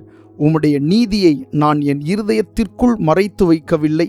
உமது சத்தியத்தையும் உமது இரட்சிப்பையும் சொல்லியிருக்கிறேன். உமது கிருபையையும் உமது உண்மையையும் மகா சபைக்கு அறிவியாதபடிக்கு நான் ஒளித்து வைக்கவில்லை. கர்த்தாவே, நீர் உம்முடைய இரக்கங்களை எனக்கு கிடையாமற் போக பண்ணாதேயும். உமது கிருபையும் உமது உண்மையும் எப்பொழுதும் என்னை காக்க கடவது. எண்ணிக்கைக்கு அடங்காத தீமைகள் என்னை சூழ்ந்து கொண்டது. என் அக்கிரமங்கள் என்னை தொடர்ந்து பிடித்தது. நான் நிமிர்ந்து பார்க்க கூடாதிருக்கிறது. அவைகள் என் தலைமயிரிலும் அதிகமாயிருக்கிறது. என் இருதயம் சோர்ந்து போகிறது. கர்த்தாவே, என்னை விடுவித்தருளும். கர்த்தாவே, எனக்கு சகாயம் பண்ண தீவிரியும். என் பிராணனை அழிக்க தேடுகிறவர்கள் ஏகமாய் வெட்கி நாணி எனக்கு தீங்கு செய்ய விரும்புகிறவர்கள் பின்னிட்டு லட்சை அடைவார்களாக. என் பேரில் ஆ ஆ ஆ ஆ என்று சொல்லுகிறவர்கள் தங்கள் வெட்கத்தின் பலனை அடைந்து கைவிடப்படுவார்களாக. உம்மை தேடுகிற அனைவரும் உமக்குள் மகிழ்ந்து சந்தோஷப்படுவார்களாக. உம்முடைய இரட்சிப்பை விரும்புகிறவர்கள் கர்த்தருக்கு மகிமை உண்டாவதாக என்று எப்பொழுதும் சொல்வார்களாக. நான் சிறுமையும் எளிமையுமானவன், கர்த்தரோ என்மேல் நினைவாயிருக்கிறார். தேவரீர் என் துணையும் என்னை விடுவிக்கிறவருமாயிருக்கிறீர். என் தேவனே தாமதியாதேயும். ஆமேன். கர்த்தருடைய நாமம் மகிமைப்படுவதாக. நாம் தொடர்ந்து தேவனுடைய வார்த்தைக்கு நேராய் கடந்து செல்வோம். இந்த நாளிலே நாம் எதை குறித்து தியானிக்க போகிறோம் என்று சொன்னால், நிறைய நேரங்களிலே தேவனுடைய வார்த்தை நம்முடைய வாழ்க்கையிலே பேலன்ஸ் செய்யாதது போல காணப்படும். தேவனுடைய வார்த்தை ஆண்டவரிடத்திலே நாம் வருகிற பொழுதெல்லாம் அவர் நம்மோடு பேசுகிறார், நமக்கு வசனங்களையும் வாக்குத்தத்தங்களையும் தருகிறார். ஆனால் பல சூழ்நிலைகளிலும் அந்த வாக்குத்தத்தங்கள், அந்த வசனங்கள் நம்முடைய வாழ்க்கையில் நிறைவேறாதது போல, பேலன்ஸ் செய்யாதது போல காணப்படும். ஆண்டவர் பேசினது உண்மை என்று நமக்கு நன்றாய் தெரியும். நம்முடைய ஆவியில் அந்த உணர்வு நமக்கு இருக்கும். ஆனாலும் அந்த வார்த்தை நிறைவேறாததினாலே அநேக நேரங்களில் நாம் தொய்ந்து போகிறது உண்டு. ஸோ அதை குறித்து இந்த நாளிலே நாம் தியானிக்க போகிறோம். எப்பொழுது நீங்கள் ஆண்டவரிடத்தில் போனாலும், எந்த காரியத்திற்காக ஜெபிக்க போனாலும், அந்த காரியங்கள் சிறியதாயிருக்கலாம், பெரியதாயிருக்கலாம், ஆமென், உங்களை கஷ்டப்படுத்தி கொண்டிருக்கிற காரியமாய் இருக்கலாம், எப்படிப்பட்டதா இருந்தாலும் ஆண்டவரிடத்தில் நீங்கள் போகும்போது உங்களுக்கு ஆண்டவர் கொடுக்கிற மறுமொழி எப்படி இருக்கும் என்று சொன்னால், அவருடைய வார்த்தையின் வடிவாகத்தான் அவருடைய மறுமொழி இருக்கும். வேதத்திலே நீங்கள் வாசித்து பார்க்கும்போது எங்கெல்லாம் ஆண்டவர் மறு உத்தரவு கொடுத்திருக்கிறாரோ அங்கே தம்முடைய வார்த்தையின் வடிவாகத்தான் அவர் மறுமொழி கொடுத்திருப்பார். உதாரணமாக யாக்கோபு இரவு முழுவதும் ஆண்டவருடைய சமூகத்திலே அவன் ஜெபம் பண்ணுகிறான். ராம் முழுவதும் அவரோடு போராடுகிறான். அப்படி போராடினதினாலே ஆண்டவர் அவனுக்கு கொடுத்தது என்ன? வார்த்தை. நான் உன்னை ஆசீர்வதிப்பேன் என்கிற வார்த்தையைத்தான் ஆண்டவர் அவனுக்கு கொடுத்ததை நாம் பார்க்கிறோம். ஸோ எப்போ நீங்கள் ஆண்டவருடைய சமூகத்திற்கு போனாலும், எவ்வளவு கவலையோடு எவ்வளவு கஷ்டத்தோடு நீங்கள் அவருடைய சமூகத்திற்கு போனாலும், ஆண்டவர் உங்களுக்கு எதை தருகிறார்? அவருடைய வார்த்தையை உங்களுக்கு தருகிறார். அதுதான் அவருடைய ஸ்டைல், அதுதான் அவருடைய விதம். ஆமென். இப்படித்தான் மனிதர்களோடு ஆண்டவர் என்ன செய்கிறார்? பேசுகிறார், மறு உத்தரவு அருளுகிறார். இப்பொழுது நாம் தியானிக்க போகிற விஷயம் என்னவென்று சொன்னால், அப்படி எனக்கு கொடுக்கப்படுகிற அல்லது உங்களுக்கு கொடுக்கப்படுகிற கர்த்தருடைய வார்த்தைகள் ஏன் நிறைவேறவில்லை? ஏன் என்னுடைய வாழ்க்கையில் அவைகள் செயல்படுகிறது போலவே காணப்படவில்லை? ஆண்டவர் எனக்கு கொடுத்தார் என்கிற நிச்சயம் எனக்கு இருக்கிறது, ஆனால் அந்த வார்த்தை எனக்குள்ளே பேலன்ஸ் செய்யவில்லையே என்று சொல்லி அநேக நேரங்களில் நாம் யோசிக்கிறது உண்டு. இன்றைய தினத்திலே நாம் அதை பற்றி தியானிக்க போகிறோம். ஏன் கர்த்தருடைய வார்த்தைகள் நம்முடைய வாழ்க்கையிலே ஆமென் நடைபெறவில்லை? அதற்கான காரணங்கள் என்ன? முதலாவது, நாம் தேவனுடைய வார்த்தையை குறித்து தியானிப்போம். தேவனுடைய வார்த்தை எவ்வளவு வல்லமை உள்ளது என்று சொல்லி வாசிக்கலாம். எபிரேயருக்கு எழுதின நிருபம் 4வது அதிகாரம் 12வது வசனம். எபிரேயர் 4:12 வாசிக்கலாம். தேவனுடைய வார்த்தையானது ஜீவனும் வல்லமையும் உள்ளதாயும், இருபுறமும் கருக்குள்ள எந்த பட்டயத்திலும் கருக்கானதாயும், ஆத்துமாவையும் ஆவியையும் கணுக்களையும் ஊனையும் பிரிக்கத்தக்கதாக உருவ குத்துகிறதாயும், இருதயத்தின் நினைவுகளையும் யோசனைகளையும் வகையறுக்கிறதாயும் இருக்கிறது என்று இங்கே சொல்லப்பட்டிருக்கிறது. நமக்கு நன்றாக தெரிந்த ஒரு வசனம் தான். இந்த வசனத்தினுடைய அந்த துவக்கத்தை பாருங்க. தேவனுடைய வார்த்தையானது ஜீவனும் வல்லமையும் உள்ளதாயும் என்று சொல்லப்பட்டிருக்கிறது. தேவனுடைய வார்த்தை எப்படிப்பட்டது? ஜீவன் உள்ளதாய் இருக்கிறது. தேவனுடைய வார்த்தைக்குள்ளே உயிர் இருக்கிறது. தேவனுடைய வார்த்தை உங்களுடைய சிந்தைகளை அறிந்து கொள்ளும். தேவனுடைய வார்த்தை உங்களுடைய யோசனைகளை அறிந்து உங்களிடத்திலே பேசும். தேவனுடைய வார்த்தை உங்களுடைய எதிர்பார்ப்புகளை அறிந்து உங்களிடத்திலே பேசும். தேவனுடைய வார்த்தை நீங்கள் தவறான வழிகளிலே நடக்க முற்படும் போது அது தவறு என்று உங்களுக்கு உணர்த்தி உங்களோடு அது பேசுகிறதா இருக்கிறது. எப்படி உங்கள் பக்கத்தில் இருக்கிற உங்களுடைய நண்பர்கள், உங்களுடைய வீட்டில் இருக்கிறவர்கள் உங்களுடைய சூழ்நிலைகள் அறிந்து பேசுகிறார்களோ, அதை விட பல மடங்கு அதிகமாய் இன்னும் பல வருஷங்களுக்கு அப்புறம் நடக்க போகிற காரியங்களை கூட தேவனுடைய வசனமானது, வார்த்தையானது நம்மோடு பேசுகிறதா இருக்கிறது. உங்க கூட இருக்கிறவங்களுக்கு இன்றைக்கு நடக்கிற காரியங்கள் தெரியும், அல்லது கடந்த காலங்களிலே நடந்த சில அனுபவங்கள் தெரியும். அதைத்தான் அவர்கள் சொல்லுவார்கள். ஆனால் தேவனுடைய வார்த்தை வரும் காலங்களில் இருக்கிறதை கூட அது அறிவிக்க வல்லமை உள்ளதா இருக்கிறது. ஏனென்றால் அதற்குள்ளே ஜீவன் இருக்கிறது. பாருங்க, அது பேசுகிறதா இருக்கிறது. இதுதான் முதல்ல அடுத்தது சொல்லப்பட்டிருக்கிறது வல்லமையும். ஜீவன் மாத்திரம் அல்ல, தேவனுடைய வார்த்தைக்குள்ளே வல்லமை இருக்கிறது. ஆமென். சில நேரங்களில் நீங்கள் கஷ்டத்தில் இருக்கும் பொழுது உங்களுக்கு நெருங்கினவர்களிடத்தில் அல்லது உங்களுடைய நண்பர்களிடத்திலே போய் அந்த கஷ்டத்தை நீங்கள் பகிர்ந்து கொள்ளும்போது உங்களோடு சேர்ந்து அவர்கள் கஷ்டப்படுவார்கள், உங்களோடு சேர்ந்து அவர்கள் வருத்தப்படுவார்கள். ஆனால் அதற்கு மிஞ்சி அவர்களால் ஒன்றும் செய்ய முடியாது. பாருங்க, இயேசு கிறிஸ்துவை பற்றி நீங்கள் வாசிக்கும் போது அவள் அழுகிறதையும் அவளோடு இருக்கிற யூதர்கள் அழுகிறதையும் இயேசு கண்டபோது ஆவியிலே கலங்கி அவர் கண்ணீர் விட்டார் அப்படின்னு சொல்லி இயேசு கிறிஸ்துவை குறித்து நாம் வாசிக்கிறோம். பாருங்க, இயேசு கிறிஸ்து லாசருவின் சகோதரியாகிய மரியாள் அழுகிறதை பார்த்த பொழுது அவரும் ஆவியில் கலங்கி என்ன செய்தாராம்? கண்ணீர் விட்டார் என்று சொல்லி வேதத்திலே சொல்லப்பட்டிருக்கிறது. அவர் கலங்கினது உண்மை, ஆனால் கலங்கினதோடு விடவில்லை. என்ன செய்தார் என்று சொன்னால், மரித்து போன அவளுடைய சகோதரனாகிய லாசருவை அவர் உயிரோடு எழுப்பினார். இயேசு கிறிஸ்து அப்படின்னு நீங்க பார்க்கும் போதே அவர் முழுமையான தேவனுடைய வார்த்தையின் உருவமாக அவர் இருக்கிறார். அதனால இந்த வசனத்தில் சொல்லப்பட்டிருக்கிறது, தேவனுடைய வார்த்தையானது ஜீவனும் மாத்திரமல்ல வல்லமையும் உள்ளதாய் இருக்கிறது. இயேசு கிறிஸ்து அவளுடைய அழுகையை பார்த்து தானும் கலங்கி அழுதார் உண்மை. அழுதோடு விடவில்லை. ஆண்டவர் என்ன செய்தார் என்று சொன்னால், அவளுடைய சூழ்நிலையை மாற்ற அவரால் முடிந்தது. ஏமே, நம்மோடு இருக்கிறவர்களால் நம்முடைய உணர்வுகளை அறிந்து அழுக முடியும், கஷ்டப்பட முடியும். அதற்கு மேல் அவர்களால் ஒன்றும் செய்ய முடியாது. ஆனால் தேவனுடைய வார்த்தையால் என்ன செய்ய முடியும் அப்படின்னு சொன்னால், நம்முடைய சூழ்நிலைகளை அறிந்து கொள்ளவும் முடியும், நம்முடைய வாழ்க்கையிலே செயலாற்றவும் முடியும். இதுதான் தேவனுடைய வார்த்தையின் வல்லமை. அதனால தான் இந்த வசனம் சொல்லப்பட்டிருக்கிறது, தேவனுடைய வார்த்தையானது ஜீவனும் வல்லமையும் உள்ளதாயும் அப்படின்னு சொல்லப்பட்டிருக்கிறது. ஜீவன் மாத்திரம் அல்ல, அதற்குள் உயிர் மாத்திரம் அல்ல. வெறும் உயிரை வச்சு ஒன்றும் செய்ய முடியாது, இங்கே வல்லமையும் இருக்கிறது என்று சொல்லப்பட்டிருக்கிறது. ஆமென். உங்களுடைய எந்த சூழ்நிலையும் மாற்றுகிறதற்கு நீங்கள் யாரிடத்திலும் போக வேண்டிய அவசியம் இல்லை. ஆமென். எவ்வளோ பெரிய விஷயமா இருந்தாலும் அறையை பூட்டி கொண்டு ஆமென் ஆண்டவருடைய சமூகத்திலே முழங்கால் பொடியிட்டு இந்த ஜீவனுள்ள வல்லமையுள்ள இந்த வசனத்தை நீங்கள் கையில் எடுத்து அதை நீங்கள் வாசிக்கும் போது அதிலிருந்து ஆண்டவர் உங்களிடத்திலே பேசுவார். ஆமென். உங்களுடைய உணர்வுகளை அறிந்த ஆண்டவர் உங்களோடு பேசுவார். அதனால இந்த வசனத்தில் சொல்லப்பட்டிருக்கிறது, இருதயத்தின் நினைவுகளையும் யோசனைகளையும் வகையறுக்கிறதா இருக்கிறது என்று சொல்லி இந்த வசனத்தில் பார்க்கிறோம். உங்களுடைய நினைவுகளை அறிந்து கர்த்தருடைய வார்த்தையானது உங்களோடு பேசக்கூடியதா இருக்கிறது. ஹல்லேலூயா. இது போன்ற தேவனுடைய புஸ்தகம் எந்த மனிதர்களுக்கும் உலகத்தில் கொடுக்கப்படவில்லை. தேவனுடைய பிள்ளைகளாகிய உங்களுக்கும் எனக்கும் தான் ஆண்டவர் கொடுத்திருக்கிறார். ஹல்லேலூயா. தேவனுடைய வார்த்தை அடங்கின இந்த வேதாகமத்தை நாம் வாசிக்கும் போதே ஆமென் நமக்குள்ளும் ஆமென் ஜீவன் வருகிறது, நமக்குள்ளும் அந்த வல்லமை கிரியை செய்கிறதா இருக்கிறது. ஸோ தேவனுடைய வார்த்தை என்று வரும்போது அது ஜீவன் உள்ளதா இருக்கிறது, அது வல்லமை உள்ளதா இருக்கிறது என்று கர்த்தருடைய வேதாகமம் மிகவும் தெளிவாய் சொல்லுகிறது. அப்படின்னா ஏன் நம்முடைய வாழ்க்கையிலே வசனம் நிறைவேறவில்லை? ஏன் நம்முடைய வாழ்க்கையிலே கர்த்தருடைய வார்த்தை கிரியை செய்யவில்லை? இன்னும் நிறைய குறைவுகள் இருக்கிறதை பார்க்கிறோமே. அதே போல சங்கீதங்களின் புத்தகம் 19வது சங்கீதம் 7வது வசனத்தை நீங்க வாசிக்கும் போது அங்கே சொல்லப்பட்டிருக்கிறது, கர்த்தருடைய வேதம் குறைவற்றதும் ஆத்துமாவை உயிர்ப்பிக்கிறதுமாய் இருக்கிறதுன்னு சொல்லப்பட்டிருக்கிறது. இந்த வசனத்தில் பாருங்க, கர்த்தருடைய வேதம் குறைவற்றது அப்படின்னு சொல்லப்பட்டிருக்கிறது.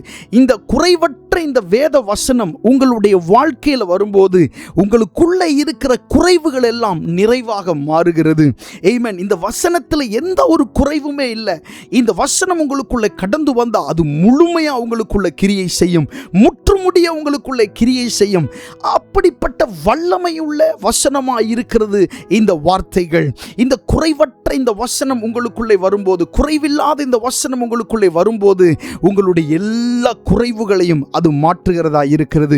அது வெளிப்புறமான பிரச்சனையாக இருக்கலாம், அல்லது உட்புறமான பிரச்சனையாக இருக்கலாம், அது ஏதாவது அடிமைத்தன கட்டுகளாக இருக்கலாம், பிசாசின் பிடிகளாக இருக்கலாம், குடும்பத்தில் காணப்படுகிற நெருக்கங்களாக இருக்கலாம், தரித்திரங்களாக இருக்கலாம், வியாதியின் பிடியாக இருக்கலாம், அடிக்கடி வருகிற பிரச்சனையாக இருக்கலாம், மரண பயமாக இருக்கலாம், தூக்கத்தில் வருகிற கனவினால் வருகிற பிரச்சனையாக இருக்கலாம். இப்படிப்பட்ட எல்லா பிரச்சனைகளும் நிறைவான அவருடைய வார்த்தை நமக்குள்ளே வரும்போது அந்த குறைவுகளை எல்லாம் மாற்றுகிறதா இருக்கிறது. 1 கொரிந்தியர் 13:10 நீங்கள் வாசிக்கும் போது அங்கே இப்படி சொல்லப்பட்டிருக்கிறது, நிறைவானது வரும்போது குறைவானது என்ன செய்யுமாம்? ஒளிந்து போகும். நிறைவான அவருடைய வசனம் நமக்குள்ளே வரும்போது குறைவானவைகள் எல்லாம், நமக்குள்ளே இருக்கிற குறைவுகள் எல்லாம் அவைகள் ஒளிந்து போகும் என்று சொல்லப்பட்டிருக்கிறது. இதுதான் கர்த்தருடைய வசனத்தின் வல்லமை, இதுதான் கர்த்தருடைய வார்த்தையின் வல்லமையா இருக்கிறது. ஆமென். தேவனுடைய வார்த்தையை பற்றி குறை சொல்வதற்கு நமக்கு ஒன்றுமே இல்லை. அது முற்றுமுடிய பலன் செய்கிறதா இருக்கிறது, முற்றுமுடிய கிரியை செய்கிறதா இருக்கிறது, குறைவுகளை நிறைவாக்குகிறதா இருக்கிறது, ஜீவனுள்ளதா இருக்கிறது, வல்லமை உள்ளதா இருக்கிறது. இப்படிப்பட்ட பயங்கரமான சக்தியுள்ள இந்த வசனத்தை தான் ஆண்டவர் நமக்கு மறுமொழியாக தருகிறார். எப்பொழுதெல்லாம் அவரிடத்தில் நீங்கள் ஜெபிக்க போகிறீர்களோ அப்பொழுதெல்லாம் இவ்வளவு வல்லமையுள்ள வார்த்தையை தான் அவர் நமக்கு மறுமொழியாக கொடுக்கிறார். ஆனால் நம்முடைய மனதில் என்ன தோன்றும் தெரியுமா? ஆண்டவரே, நான் இவ்வளவு நேரம் ஜெபித்திருக்கிறேன் அல்லவா, இவ்வளவு நேரம் அழுதிருக்கிறேன் அல்லவா, எனக்கு இந்த ஒரு வார்த்தை மட்டும் தானா என்று சொல்லி அநேகர் கேட்கிறது உண்டு. நிறைய நேரத்தில் ஆண்டவர் அதிகமான வார்த்தைகளை நமக்கு தருவதினாலே அதனாலும் நமக்கு விரக்திகள் ஏற்படுகிறது. ஆண்டவர், இந்த வார்த்தை மட்டும் தானா என்று சொல்லி ஆண்டவரிடத்திலே நாம் விரக்தி அடைகிறோம். அப்படிப்பட்ட நிலைகளும் வருகிறது. இப்ப பாருங்க, ஏன் தேவனுடைய வார்த்தைகள் நமக்குள்ளே பேலன்ஸ் செய்கிறதில்லை?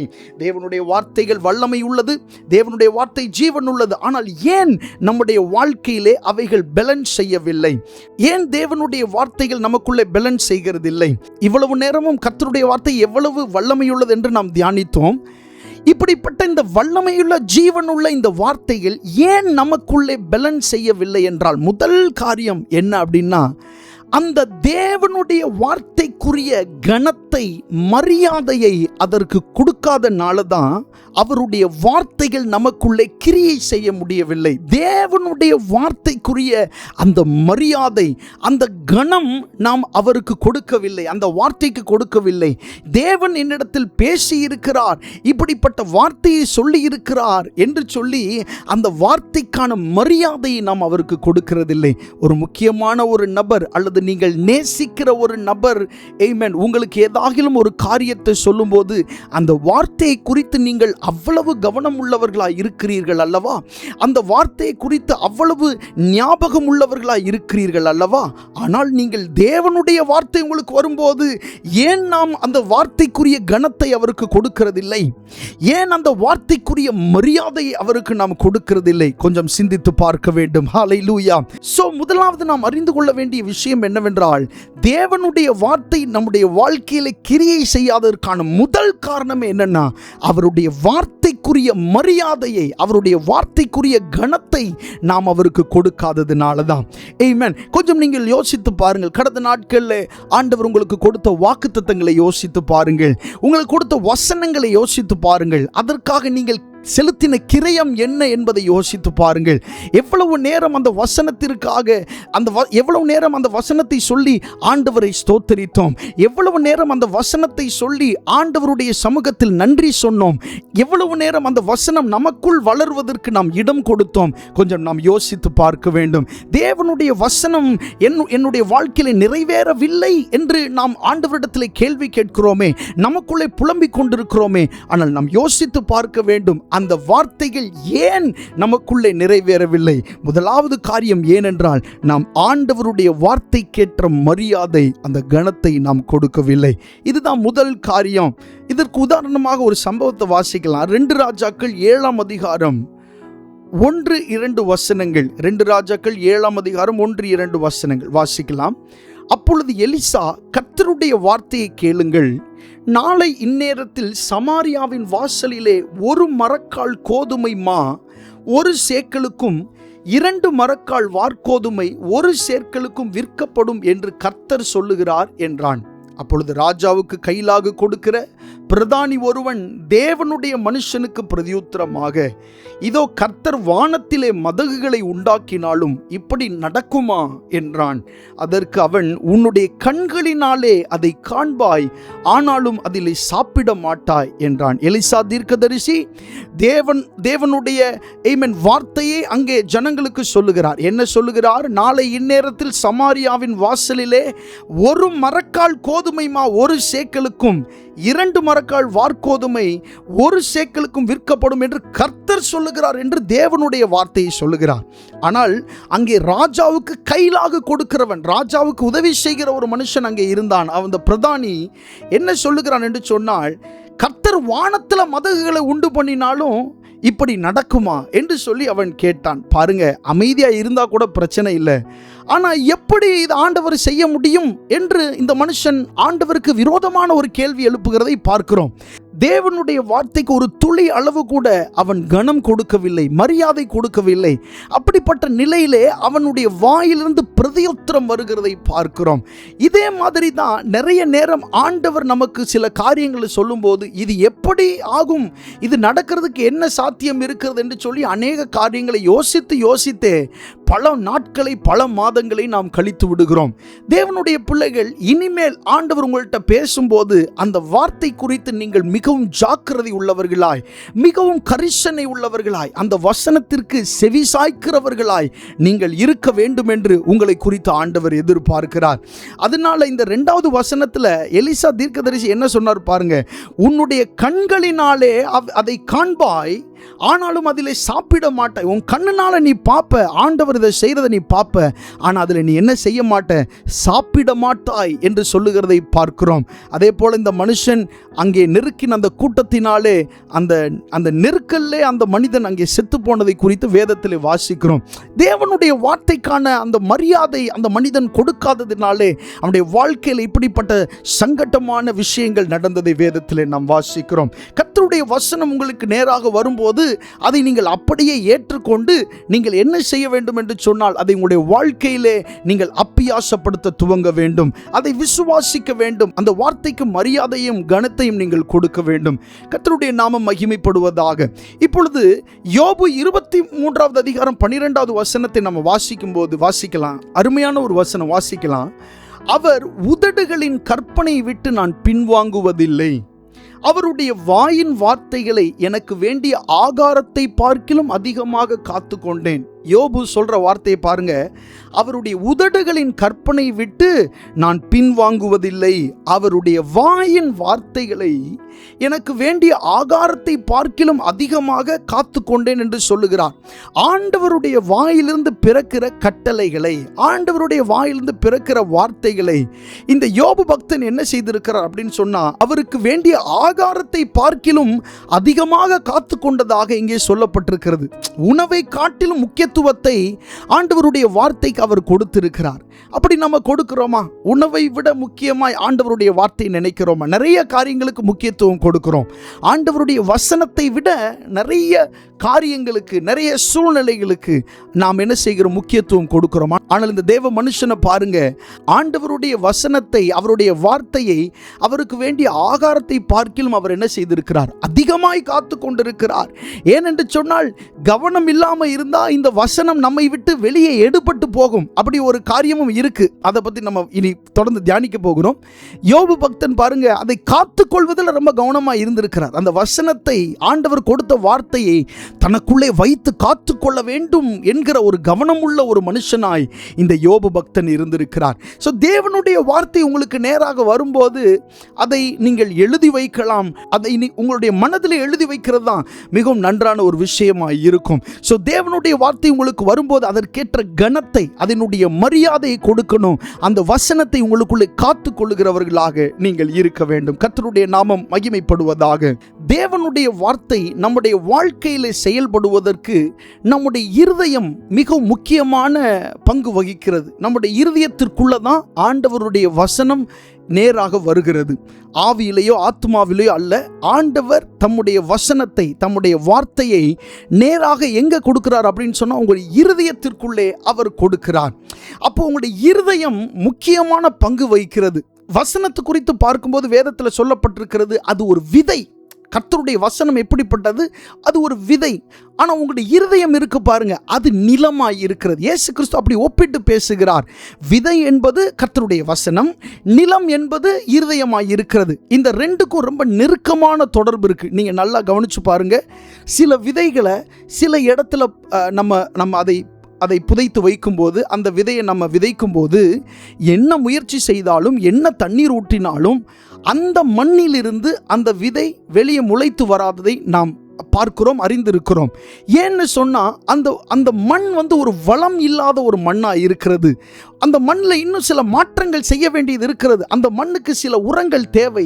அந்த மண்ணுடைய கடினத்தன்மைகள்லாம் மாறணும். இப்படிப்பட்ட நிறைய காரியங்களுக்கு சில மண் பாருங்க வெளியே மென்மையாக இருக்கிறது போல இருக்கும், ஆனால் கொஞ்சம் உள்ள பார்க்கும்போது நிறைய கற்கள் இருக்கும், சில கரடான காரியங்கள் இருக்கும், விதை உள்ள போய் வளர முடியாததற்கான நிறைய காரியங்கள் உள்ளே இருக்கும். ஸோ ஒரு விதை ஒரு மண்ணுக்குள்ளே போய் அது நன்றாக வளர்ந்து வெளியே வருவதற்கு இந்த விதையை விட அந்த மண் ரொம்ப முக்கியமான பங்கு வகிக்கிறது. அந்த மண் சரியாக இருந்தாதான், அந்த நிலம் சரியாக இருந்தாதான் அந்த விதை வளருகிறதற்கு அது வாய்ப்பாக இருக்கும். இந்த நிலமாகிய உங்களுடைய இருதயம் சரியாக இருந்தால்தான் தேவனுடைய வசனமாகிய விதை உங்களுடைய வாழ்க்கைக்குள்ள சென்று, உங்களுடைய இருதயத்திற்குள்ள சென்று அது வளர்ந்து அது செழிக்க துவங்கும். அதனால் அதனுடைய அந்த ஆசீர்வாதம், அந்த வெளிப்புறமான ஆசீர்வாதத்தை நம்ம அப்போதான் பார்க்க முடியும். பாருங்க, விதை தேவனுடைய வசனம் அப்படின்றதுக்கு ஒரு சில வார்த்தைகளை வாசிக்கலாம். லூக்கா எழுதின சுவிசேஷம் 8ஆம் அதிகாரம் 11வது வசனம். லூக்கா எழுதின சுவிசேஷம் 8ஆம் அதிகாரம் 11ஆம் வசனம். அந்த உவமையின் கருத்தாவது விதை தேவனுடைய வசனம். பாருங்க, இயேசு கிறிஸ்து ஒரு உவமையை குறித்து அங்கே சொல்லுகிறார். விதைக்கிறவனை பற்றிய உவமை என்று சொல்லி நாம் அறிந்திருக்கிறோம். அதை பற்றி நாம் தியானிக்க போகிறோம். அந்த வசனத்தில் ஆண்டவர் சொல்லுகிறத பாருங்க, விதை தேவனுடைய வசனமாயிருக்கிறது. எந்த ஒரு காரியத்தையும் ஆண்டவர் வார்த்தையின் மூலமாக, வசனத்தின் மூலமாகத்தான் உங்களுக்கு கொடுக்கிறார். அப்படி கொடுக்கும்போது அது வளர்ந்த மலர்ந்த ஒரு பெரிய மரமாக இருக்கிறது இல்லை, அது ஜஸ்ட் விதை தான். அந்த விதையை வளரச் செய்வதும், அந்த விதையில் இருந்து ஆசீர்வாதத்தை பெற்றுக் கொள்வதும் கொள்ளாமல் போவதும் அது நம்முடைய இருதயம் சம்பந்தப்பட்டதா இருக்கிறது. ஆனால் இயேசு கிறிஸ்து சொல்லுகிறத பாருங்க, விதை தேவனுடைய வசனமாயிருக்கிறது. இந்த விதையாகிய தேவனுடைய வசனம் உங்களுடைய இருதயமாகிய நிலத்திற்குள்ளே அது பயிரிடப்படுகிறது. வேத வசனத்தை நீங்க வாசிக்கும் போது அந்த வசனம் நேரடியாக உங்களுடைய இருதயத்திற்குள்ளே போய் அங்கே பயிரிடப்படுகிறது. அப்புறம் 1 பேதுரு 1:23 நீங்கள் வாசிக்கும் போது இதற்கு இணையான ஒரு வசனம் இருக்கிறது. அங்கே வாசிக்கலாம், அந்த நல்ல ஒரு வசனம். 1 பேதுரு 1:23, அழிவுள்ள வித்தினாலே அல்ல, என்றைக்கும் நிற்கிறதும் ஜீவனுள்ளதுமான தேவ வசனமாகிய அழிவில்லாத வித்தினாலே மறுபடியும் ஜெனிப்பிக்கப்பட்டிருக்கிறீர்களே.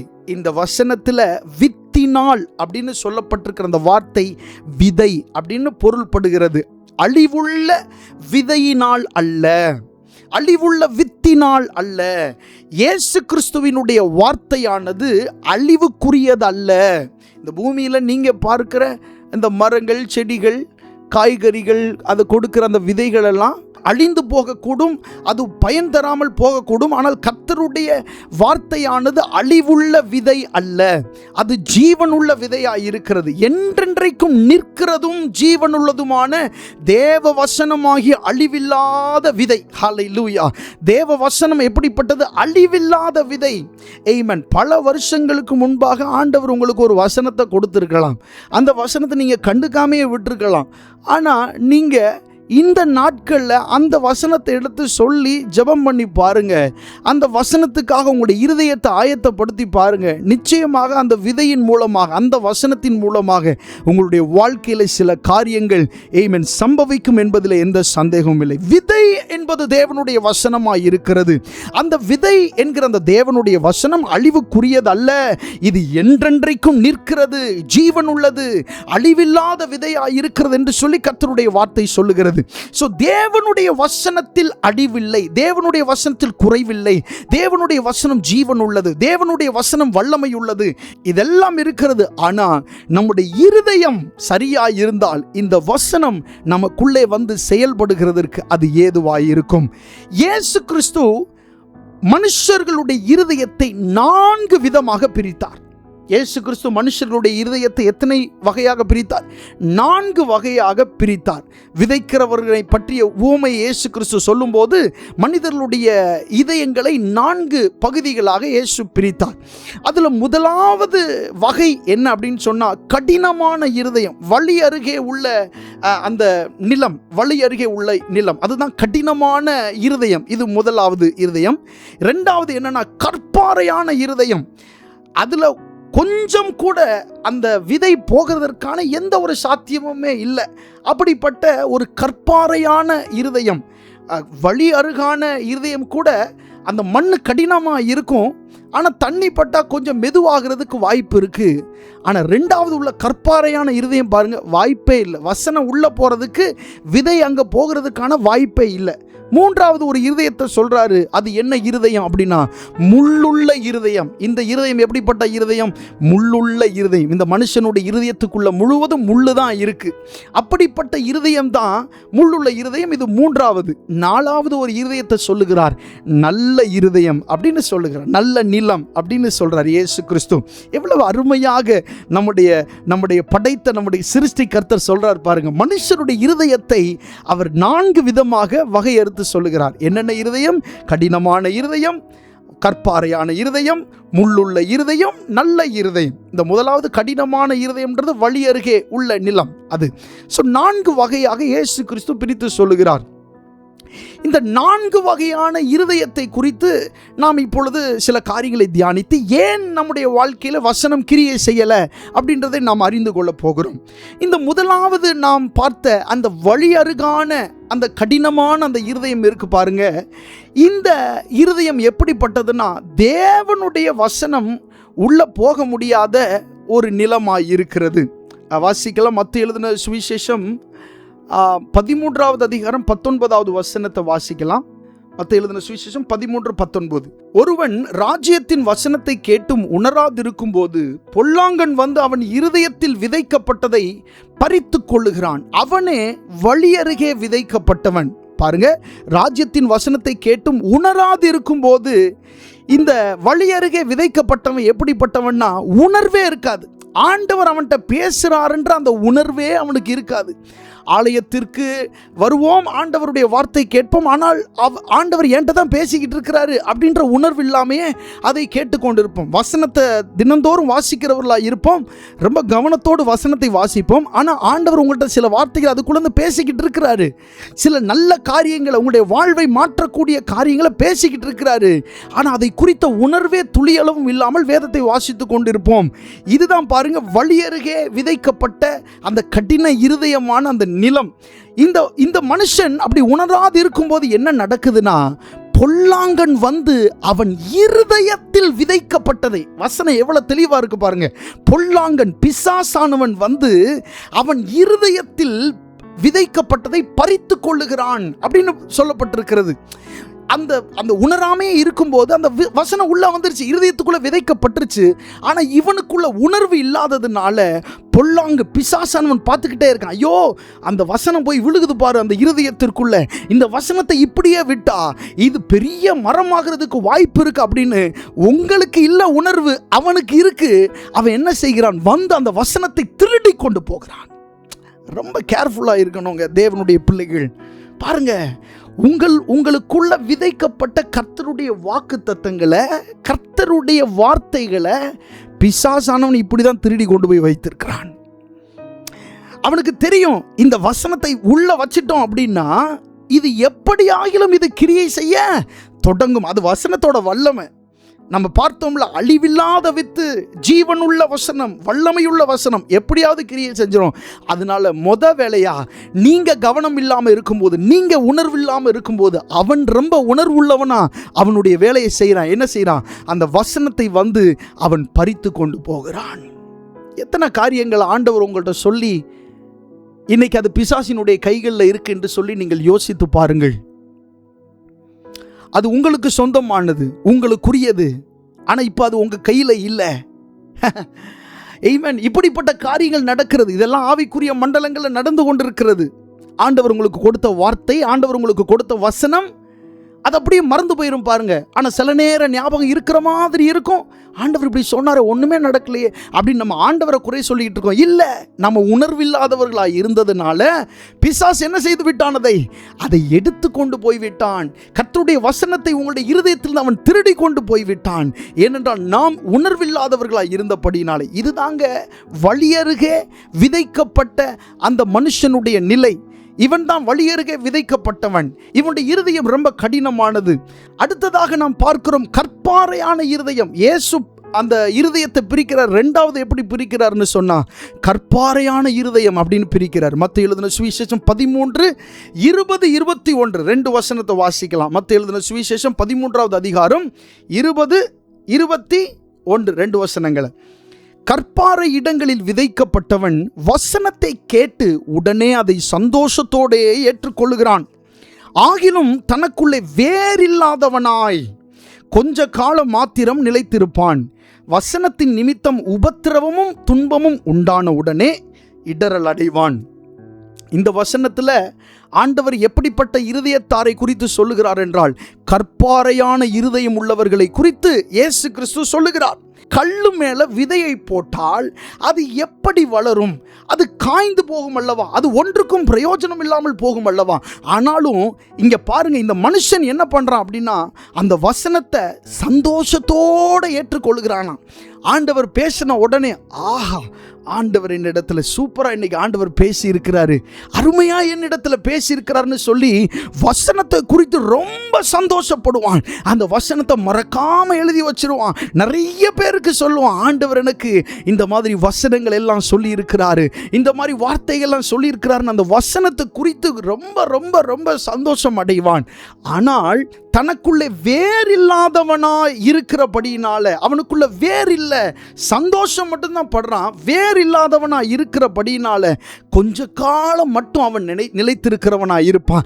2 நாள் அந்த வசனத்துக்காக ஜெபம் பண்ணுவான், 3 நாள் அந்த வசனத்துக்காக ஸ்தோத்திரம் பண்ணுவான். ஆமென். ஒரு வாரம் அந்த வசனத்தை மனசுல வச்சிருப்பான். அடுத்த வாரத்தில் அந்த வசனம் அவன் மனசுல இருக்காது. அவனுக்கு அருளப்பட்ட அந்த வசனமாகிய விதையை பார்க்கும்போது அந்த விதையிலிருந்து கொஞ்சம் வேர் வெளியே வந்தது போல இருக்கும், கொஞ்சம் வேர் வெளியே வந்தது போல இருக்கும். ஆனால் அது வேர் விடுகிறதற்கு இடம் இல்லை, வேர் விடுகிறதற்கான சூழ்நிலை இல்லை. ஏனென்று சொன்னால் வசனத்தின் நிமித்தமாக உபத்திரவம் துன்பமும் உண்டான உடனே அவன் இடறல் அடைகிறான். வசனத்தின் நிமித்தமாக உங்களுக்கு உபத்திரவம் சில நேரங்களில் வரும். வசனத்தின் நிமித்தமாக உங்களுக்கு துன்பம் வரும். வேத வசனம் அப்படிதான் சொல்லுகிறது. அப்போ வேத வசனத்தை நம்ம மாற்றி பிரசங்கிக்க முடியாது. ஆமென். எல்லாம் அப்படிதான் நடக்கும், உங்களுக்கு எல்லாமே அப்படியே சரியான ரீதியில் நடந்து கொண்டிருக்கும் என்று வேதம் அப்படி சொல்லவில்லை. உலகத்தில் உங்களுக்கு உபத்திரவம் உண்டு அப்படின்னு வேதம் சொல்லுகிறது. ஆனாலும் திடன் கொள்ளுங்கள், நான் உலகத்தை ஜெயித்தேன் என்று தான் ஆண்டவர் சொல்லி இருக்கிறார். உலகம் உங்களை பகைக்கும் என்று தான் ஆண்டவர் சொல்லி இருக்கிறார். ஆமென். சிலருக்கு வீட்டாரை சத்துருக்களாய் மாறுவார்கள் என்று ஆண்டவர் சொல்லி இருக்கிறார். இப்படி சொன்ன வார்த்தையில் நிறைவேறும், அது நடக்கும். ஆமென். அப்படி இங்கே சொல்லப்பட்டிருக்கிறது, வசனத்தின் நிமித்தம் உபத்திரவமும் துன்பமும் உண்டான உடனே அவன் இடறல் அடைகிற மனுஷனாயிருக்கிறான். ஐயோ, இந்த வசனத்தை நம்பியிருந்தா இவ்வளோ பிரச்சனை வருமா? இந்த வசனத்தை நம்பியிருந்தா இவ்வளோ போராட்டம் வருமா என்று சொல்லி நிறைய கேள்விகளை கேட்பான். தனக்குள்ளே ஆலோசனை செய்வான். ஐயோ, இந்த வசனத்தை கொஞ்ச நாள் மறந்துட்டு இந்த பிரச்சனையிலிருந்து எப்படியாவது நம்ம வெளியே வருவோம் என்று நினைப்பான். அப்போ அந்த வசனம் வேர்கொள்ள முடியல, அந்த வசனம் அவனுக்குள்ள நிலைத்திருக்கல. அதனால் அவன் என்ன செய்கிறான்? இடரடைந்து போகிறான். கற்பாறையான இருதயத்திலே விதைக்கப்பட்டவருடைய நிலை இதுதான். 3வது ஒரு இருதயம் இருக்கிறது. இயேசு கிறிஸ்து சொல்லுகிறார், இந்த இருதயம் எப்படிப்பட்டதுன்னு சொன்னா, முள்ளுள்ள இருதயமாய் இருக்கிறது. நிலமெல்லாம் ரொம்ப சூப்பராக இருக்கும். இந்த மனுஷனுடைய இருதயம் ஆகிய அந்த நிலத்திற்குள்ள நிறைய முள்கள் இருக்கிறது. முள்ளாகிய இருதயமாக காணப்படுகிறது. வசனத்தை வாசிக்கலாம். மத்தேயு எழுதின சுவிசேஷம் 13வது அதிகாரம் 22வது வசனம் வாசிக்கலாம். முள்ளுள்ள இடங்களில் விதைக்கப்பட்டவன் வசனத்தை கேட்கிறவனாயிருந்தும் உலக கவலையும் ஐஸ்வர்யத்தின் மயக்கமும் வசனத்தை நெருக்கி போடுகிறதினால் அவனும் பலனற்று போவான் அப்படின்னு இயேசு கிறிஸ்து சொல்லுகிறார். இந்த இருதயம் எப்படிப்பட்டதுன்னா முள்ளுள்ள இருதயமா இருக்கிறது. முள்ளுள்ள இடங்களிலே விதைக்கப்படுகிற ஒரு நிலை. இயேசு கிறிஸ்துவினுடைய அந்த வசனம் அவனுக்குள்ள வரும்போது, தேவனுடைய வசனம் அவனுக்குள்ள வரும்போது, அந்த விதையாகிய வசனத்தை அநேக முட்கள் என்ன செய்கிறது என்று சொன்னால் நெருக்குகிறது. அது என்ன மாதிரியான முள் அப்படின்னு சொன்னா, உலக கவலை, குடும்பத்தை பற்றின கவலை, பிள்ளைகளை பற்றின கவலை, எதிர்காலத்தை பற்றின கவலை, ஆமென், இப்படி பல கவலைகள் சேர்ந்து அந்த உள்ள வந்து விழுந்திருக்கிற அந்த வசனத்தை, அந்த விதையை கொஞ்சம் கூட வளர விடாம அதை குத்தி கொண்டே இருக்கிறது. அதை சேதப்படுத்துகிற விதையை சேதப்படுத்தினா எப்படி அந்த விதை வளர முடியும்? ஒரு விதை சேதமாச்சுன்னா அந்த விதை எப்படி வளர முடியும்? அதனுடைய ப்ரொசீஜர் படி அது மண்ணுக்குள்ளே போகணும், அப்புறம் மண்ணால் மக்கி போகணும், அதற்கப்புறம் அதில் வேர் விட்டு மேலே செடியாக, அப்புறம் மரமாக அது மாறணும், கனி கொடுக்கணும். இதுதான் நிலையாக இருக்கிறது. ஆனால் இந்த முள்ளுள்ள இருதயம் எப்படிப்பட்டதுன்னா, வசனம் வந்து உள்ள விழுந்த உடனே, விதை வந்து உள்ள விழுந்த உடனே உலக கவலையால் நிரப்பப்பட்டிருக்கிற அந்த மனுஷன், அதனால உலக கவலை, ஐஸ்வர்யத்தின் மயக்கம் வசனத்தை என்ன செய்கிறது? நெருக்கி போடுகிறது, விதையை நெருக்கி போடுகிறது. ஆமென். அது துளிர் விடுகிறதற்கு முன்னே அதை நெருக்கி போடுகிறது. அதில் ஒரு மாற்றத்தை நம்மால் பார்க்க முடிகிறது இல்லை. இதுதான் முள்ளுள்ள இருதயமாக இருக்கிறது. அடுத்து இயேசு கிறிஸ்து நான்காவது ஒரு இருதயத்தை பற்றி சொல்லுகிறார். அது என்ன இருதயம் அப்படின்னு சொன்னா, அதற்கு பேரே நல்ல இருதயம் அப்படின்னு சொல்றார். ஹல்லேலூயா. ஆமென். நல்ல இருதயம் எப்படி 13:23 மத்தேயு 13:23 சொல்லப்பட்டிருக்கிறது. நல்ல நிலத்தில் விதைக்கப்பட்டவனோ, வசனத்தை கேட்கிறவனும் உணர்கிறவனுமாய் இருந்து 100ஆகவும் 60ஆகவும் 30ஆகவும் அவன் என்ன செய்கிறான்? பலன் தருகிறவனாய் இருக்கிறான். ஆமென். வசனத்தை நல்ல நிலமாகிய உங்களுடைய இருதயத்தில் நீங்கள் காத்து கொள்ளும்போது, ஆமென், உணர்கிறவர்களாய் இருக்கிறீர்கள். அந்த வசனத்தை பாருங்க. நல்ல நிலத்தில் விதைக்கப்பட்டவனும் வசனத்தை கேட்கிறவனும் உணர்கிறவனுமாய் இருக்கிறான். அவனுக்கு அந்த வசனத்தை பற்றின உணர்வு இருக்கிறது. வெளியே போகலாம், சாப்பிடலாம், நண்பர்களை பார்க்கலாம், ஆமென், உங்களுடைய குடும்பத்தோட நேரத்தை செலவழிக்கலாம். ஆனால் இந்த வசனத்தை குறித்த உணர்வு உங்களுக்கு இருக்க வேண்டும். இந்த வசனத்தை குறித்த அந்த எண்ணம் உங்களுக்கு இருக்க வேண்டும். அந்த வசனம் நல்ல இருதயமாகிய உங்களுடைய இருதயத்திற்குள்ளே அது வளர்ந்து அது கனி தருகிறதா இருக்க வேண்டும். அப்பதான் கர்த்தருடைய வசனம் உங்களுடைய வாழ்க்கையில கிரியை செய்யும். உணர்கிறவர்களிடத்திலே அந்த வசனத்துக்கு நீங்க கனம் மரியாதை கொடுக்கும் போதுதான் அந்த வசனம் ஆமென் வளருகிறதா இருக்கிறது. எப்படி வளருகிறது? 100ஆகவும் 60ஆகவும் 30ஆகவும் அது பலன் தருகிறதா இருக்கிறது. ஹல்லேலூயா.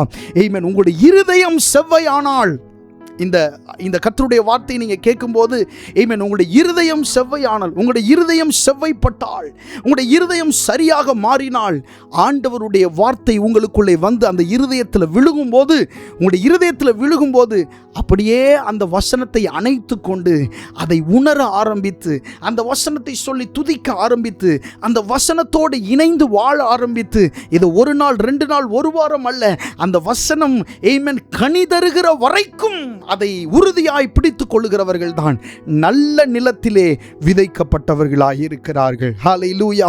இப்போ உங்களுக்கு புரிஞ்சிருச்சா ஏன் கர்த்தருடைய வார்த்தை நம்முடைய வாழ்க்கையில நிறைவேறல அப்படின்ற காரியம் உங்களுக்கு புரிந்து விட்டதா? ஆமென். கர்த்தருடைய வசனத்துல குறைவில்லை. ஏன்னா அந்த வசனம் குறைவற்றதுன்னு வேதம் சொல்லி இருக்கிறது. அந்த வசனத்துல உயிர் இருக்கானா? ரொம்பவே இருக்கு. ஜீவன் இருக்கு, மட்டுமில்ல வல்லமையும் இருக்கு. வெறும் உயிர் மட்டும் இல்லை, அதனால கிரியை செய்ய முடியும். அப்படிப்பட்ட வல்லமையும் இருக்கு அப்படின்னு நம்ம தியானிச்சோம்.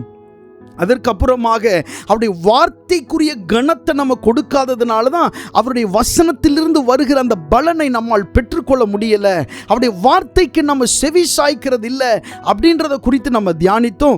அதற்கு உதாரணமாக யோபுவை குறித்து பார்த்தோம். இந்த மனுஷன் எனக்கு சாப்பாடு கூட வேண்டாம், அந்த சாப்பாடை விட அதிகமாக அவர் எனக்கு சொன்ன வார்த்தைகளை நான் காத்து கொள்கிறேன் என்று சொல்லுகிறார். ஆமென். கர்த்தருடைய வசனம் உங்க இருதயத்திற்குள்ள வந்து விழும்போது பிசாசானவன் அது மேல ரொம்ப கவனம் கவனமாக இருப்பான்றதை நீங்கள் மறந்து விடக்கூடாது. அந்த வசனத்தை உங்களை விட்டு எப்படியாயிலும் அதை வெளியே கொண்டு போக வேண்டும் என்பதுதான் அவனுடைய சித்தம். நீங்கள் நன்றாக கவனித்து பாருங்க, எவ்வளவோ நல்ல நல்ல வசனங்கள் ஆண்டவர் உங்களுக்கு விதையாக கொடுத்திருப்பார். இன்னைக்கு எங்க போச்சு அந்த வசனங்கள்? எங்கே அந்த வசனங்கள்? அவைகளை நீங்கள் தொலைத்து போட்டது போல அல்லவா இருக்கிறது. ஒன்றும் கவலைப்பட வேண்டிய அவசியம் இல்லை. சத்ருவானவன் உங்களுக்குள்ளே இருந்து அந்த வசனத்தை திருடி கொண்டு போயிருக்கிறான். தாவீது அவன் ஆடு மேய்க்கிற பொழுது ஒரு முறை சிங்கம் வந்து அந்த ஆட்டில் ஒன்றை பிடிச்சிட்டு கொண்டு போயிருச்சு. ஒரு ஆடை பிடிச்சிட்டு சிங்கம் போயிருச்சு. இந்த தாவீது நம்மகிட்ட நிறைய ஆடு இருக்கு, ஒன்னே ஒன்று தானே போச்சு அப்படின்னு அந்த ஆடை அவன் விடவில்லை. அவன் பின்னாக அந்த சிங்கத்தை துரத்திட்டு போய், பிசாசை பின்னாடியே துரத்திட்டு போய் அதனுடைய பற்களுக்கு அவனுடைய ஆட்டை என்ன செய்தான்? ஏய்மேன், தப்புவித்தான். அந்த பல்லுக்கு நடுவில் இருந்து அந்த ஆடை அவன் உயிரோட தப்புவித்தான். அந்த ஆடு அப்படி உயிரோட இவன்ட்ட என்ன செஞ்சிருச்சு? வந்துருச்சு. பிசாசு பாருங்க இப்படி தான் செய்வான். உங்களுடைய இருதயத்துக்குள்ள வந்து ஆண்டவர் உங்களுக்கு கொடுத்த வசனத்தை இப்படி கவ்விட்டு போயிடுவான், வெளியே கொண்டு போயிடுவான். ஐயோ போயிருச்சு அப்படின்னு நீங்கள் விடாம திரும்ப போய் துரத்தி, இல்லை இது ஆண்டவர் எனக்கு கொடுத்தது. சாதாரண இந்த உலக பிரகாரமான ஒரு விதைனா அது மக்கி ஒன்றுமில்லாமல் போய் அது பிரயோஜனப்படாமே போயிடும். ஆனால் நம்ம வாசித்தோம் பேதுரு நிருபத்தில், ஆண்டவருடைய வசனம் எப்படிப்பட்டது? அது அழிவில்லாதது. ஹல்லேலூயா. அந்த வசனத்திற்கு அழிவென்பது இல்லை, விதையாகிய வசனத்திற்கு அழிவென்பது இல்லை. பல வருஷங்களுக்கு முன்பாக நீங்க எழுதி வைத்திருக்கலாம். இன்னைக்கு எடுத்து அதற்கு ஜெபம் பண்ண ஆரம்பிங்க. ஆண்டவர் நிச்சயமாக அதற்கு பதிலை கொடுக்க உண்மையுள்ள தேவனாய் இருக்கிறார். உங்களுடைய இருதயம் செவ்வைப்பட்டால், இருதயம் ஸ்திரப்பட்டால், அது நல்ல இருதயமாக மாறினால் ஆண்டவருடைய வசனத்தை அது வைத்துக்கொண்டு பலன் கொடுக்கிறதாக அது மாறும். கர்த்தருடைய நாமம் மகிமைப்படுவதாக. ஆமென். பொல்லாத சத்ரு உங்களுக்கு விரோதமாய் வந்து அந்த வசனத்தை திருட வரும்போது நீங்கள் அதை காத்து கொள்ள வேண்டும். யோபு பக்தன் அதை காத்து கொள்வதிலே மிகவும் கவனம் உள்ளவராய் இருந்தார். அதை கவனமாக காத்து கொள்வதை குறித்து அவர் பேசியிருக்கிறார். பாருங்க, போஜனத்தை பார்க்கிலும் அதிகமாய் அதை நான் காத்து கொண்டேன் என்று சொல்லுகிறார்.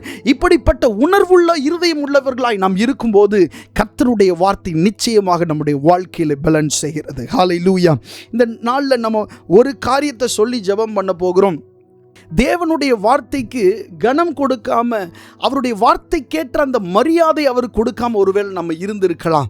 ஆமென். அதற்காக ஆண்டவரிடத்தில் நாம் மனம் வருந்தி நாம் முதலாவது மன்னிப்பு கேட்க வேண்டும். ஆண்டவர், உம்முடைய வார்த்தையை நான் இனிமேல் உண்மையாய் காத்து கொள்ளுகிறவனாய், அதற்கேற்ற கனத்தை கொடுக்கிறவனாய் என்ன மாற்றும். ஒன்று. அடுத்ததாக நம்முடைய இருதயம் செவ்வைப்பட வேண்டும். இந்த ரெண்டு காரியத்துக்காக நம்ம ஜெபம் பண்ணி முடிக்க போகிறோம். எல்லாரும் கண்களை மூடி இருதயத்தின் ஆழத்திலிருந்து ஆண்டவரை நோக்கி பார்த்து கேட்போம். ஆண்டவரே, அப்பா, என்னுடைய இருதயத்தில் ஆண்டவரே நீங்க கொடுத்த வார்த்தைக்கு அநேக நேரத்தில் அதற்கு நான் சரியான ஆண்டவரே ஸ்தோத்திரம் கனத்தை கொடுக்காமல் ஆண்டவரே உணர்வற்றவனாய் இருந்தது உண்மை. ஆனால் இந்த நாளிலே உம்முடைய சமூகத்தில் ஆண்டவரே அதற்கு நான் மன்னிப்பு கேட்கிறேன். ஆண்டவர், இனிமேல் உம்முடைய வார்த்தை குறித்து அப்படி கவனக்குறைவாக நான் இருக்க போகிறதில்லை.